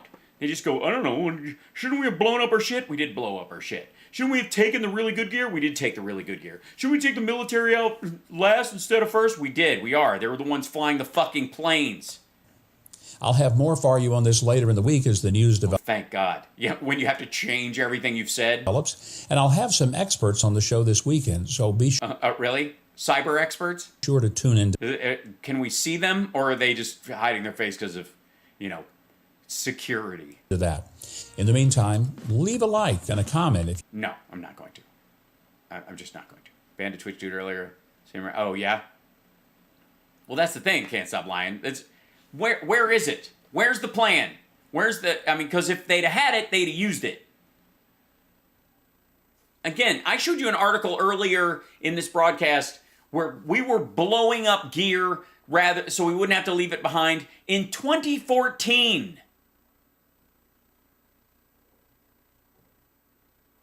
So don't tell me that we all the money that we spent there, they're going to get all that gear. Well, they're not. We flew out the shit we're keeping, and even the Afghan forces took the good airplanes and left with them. And again, if there's a huge oh my God, the Taliban helicopter brigade is now the most frightening thing in the Middle East. They discovered it like they discovered the fucking longbow after they beat back the Mongols. Get out of here. Oh, God. So, this is just so goddamn embarrassing. And again, he's basically, I'll show you, we'll have some experts, and we'll talk later in the week, because I honestly am having a really hard time figuring out why this is wrong. So find me some people, bring them on the show, who will agree with me that it's wrong, but actually tell me why I should think that, other than Biden. Because for all the, orange man bad, apparently we have Trump derangement syndrome. And we literally started the show off with fucking Mark Levin saying, like leadership is about flexibility, and Biden's not backing down from his decision at all, and it's horrible. If Trump had gone, that was the definition of what they thought they got with Trump. He ran on getting out of Afghanistan and never fucking did it. So I'm done pretending that anybody who's talking about this shit has a point. Nobody in here gets to go, I don't like how Biden's doing it. Unless you bring how you would have done it and show it to the world so they can go, well, that wouldn't work because if you did this, then you do this. Because that's what it requires. Criticizing at this level, because there's a lot of things that Trump did that I criticized that there were very simple solutions to that you could do. And a lot of people presented them and people would have gone, yeah, that would have fucking worked. That actually would have solved it. But in this case, nobody's even trying. And the only one they seem to be coming up with, from Greg Kelly to Ben Shapiro, is we should have just stayed. Just stay. Just stay. That would have solved it. If we, what? Mark Levin was literally like 2,500. We just leave him in there forever. Afghanistan is the 51st state. That's the Mark Levin plan. I'm not buying any of that shit. And anybody who's whinging about it should have gone better and we should have been more prepared for how fast it fell apart. We weren't the last 4 years, Trump could have, if he was this magic deal maker and actually could create anything and he's like, I'm the best and I know more about it than the generals do and all that kind of shit, then why in 4 years couldn't they make the Afghan government stand on its own? He had 4 years over the Afghan forces. If he was able to make them stand up and be great, and it was make Afghanistan great again, and he managed to do it, then why'd they fall in 7 months? Why did extending our stay there 3 months make it worse? Anybody who talks about this stuff on the news or anywhere else is showing their ass. It's fucking embarrassing. Stop. Stop yourself. Think about what you're saying. Because if you're going to bring, if we could have, this is a mess. Then explain to me the version of events that isn't a mess. And when you do it, I will show you the same arguments that kept us in here for the last 10 fucking years. Because that's what it is. Every single thing, well, if we'd have just, there was been a thing, and a little longer, and we could have, and that is literally how we stayed in for a decade. No. Fucking no. We can do humanitarian aid and anti-terrorist military strikes like we do in every fucking country where ISIS is in the rest of the world without having a base there and without propping up a government that doesn't give a shit about its own people or is just going to fuck off with all the money we're giving them the second we turn our back. Buzz off with this nonsense. No. And I know there are people in media that will disagree with me. I know there's people in the punditry class that will disagree with me. I know there are people, from CNN and Fox and MSNBC and News, everybody who will go, there should have been there's a conversation, the debate here, Andrea Mitchell, Chuck Todd, all this crap. No. I, Hal Sparks, am stating unequivocally that I side with Biden in this decision. I believe it was always going to be shitty. I believe the other presidents avoided it because they knew it was going to be shitty. They were always coming up on a next election, whether it was midterms of their own, and that's why they never acted on it, because it was going to be a fucking clusterfuck. And as soon as Biden got in, he knew it. He knew it was going to suck no matter what. So he started doing it immediately. We're going to be out the first year. We're not going to be dealing with this 6 months from the next election, where we won't go, well, we can't do it now. It's going to look like shit. Pull the Band-Aid off and go. And then start helping the Afghan people evacuate from the Iranian areas and the surrounding territories and wherever they've escaped to. If we can help them and they're worth helping, or they want to go, help those people. Provide them with safe passage someplace else, help them with resettlement, work with the governments of the countries that they're in to make sure that they have the materials to stay alive until they can figure out some sort of agreement with the territories that they're in, and then fucking late night dust-offs of the air bases and the other gear after we've fully been out of the country. And we don't recognize the Taliban as a legit government at all anyways. So we're not going to have an embassy there, and we're not going to let them have the air bases and that kind of shit. If you're going to have Al-Qaeda, you're going to have to walk. So we're going to blow up the runways.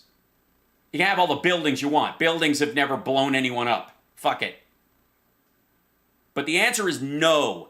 Done. End. Help people in other ways. We're not going to solve this problem with bullets and bayonets.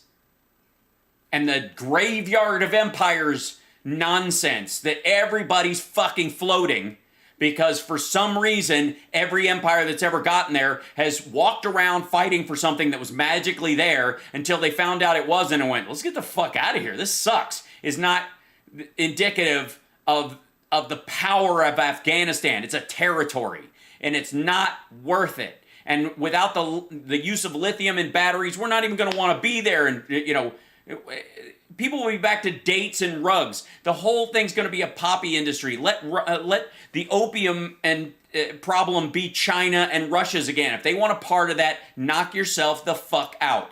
Done. I am sick of this wandering bullshit. There is no point where this was going to work. I'm not playing. I'm not arguing this with you. I know he can get the job, but can he do the job?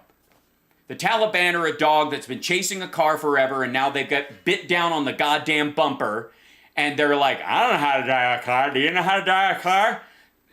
Fuck them. And if we can help the women and the vulnerable population of Afghanistan, we absolutely have a moral obligation to try. But that does not mean our soldiers and $48 billion a year to do that internal in country. It just doesn't. And this jackass just trying to find a way like this jackass, hold on, this jackass, these jackasses, this dumbass, and this moron are all embarrassing themselves. Because they're all going, this is terrible, it's totally terrible, the whole thing's going terrible, it's terrible, it's terrible. It was always going to be terrible. Get the fuck out. Back off to where you can do some help and not suffer damage, and start helping the people of Afghanistan like everybody else in the world does, through aid and everything else, just like we do with African countries, just like we do with some Middle Eastern countries, just like we have done with China in the past. That's how you do it. So, anyway, sorry about the rant, guys. I just, look, I'm sorry, I have to get this goofball off the screen. There you go. My daddy, I love me, daddy. Daddy, love me. Why don't you love me, daddy? Do you love me? Are you playing your love games with me?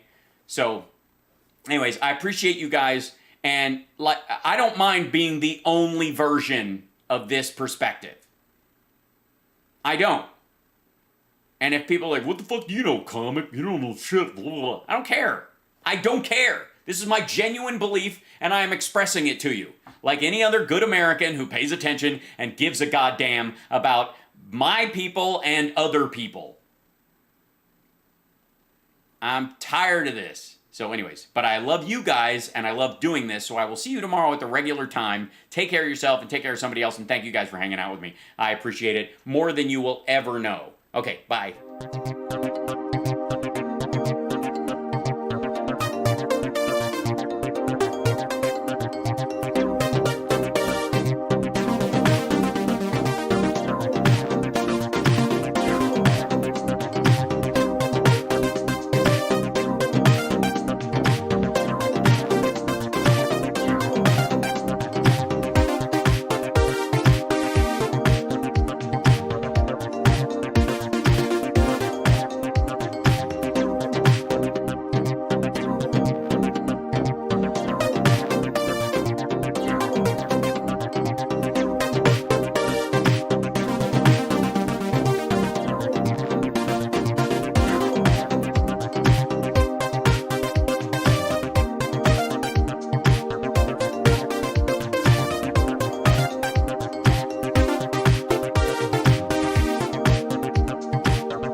Bye.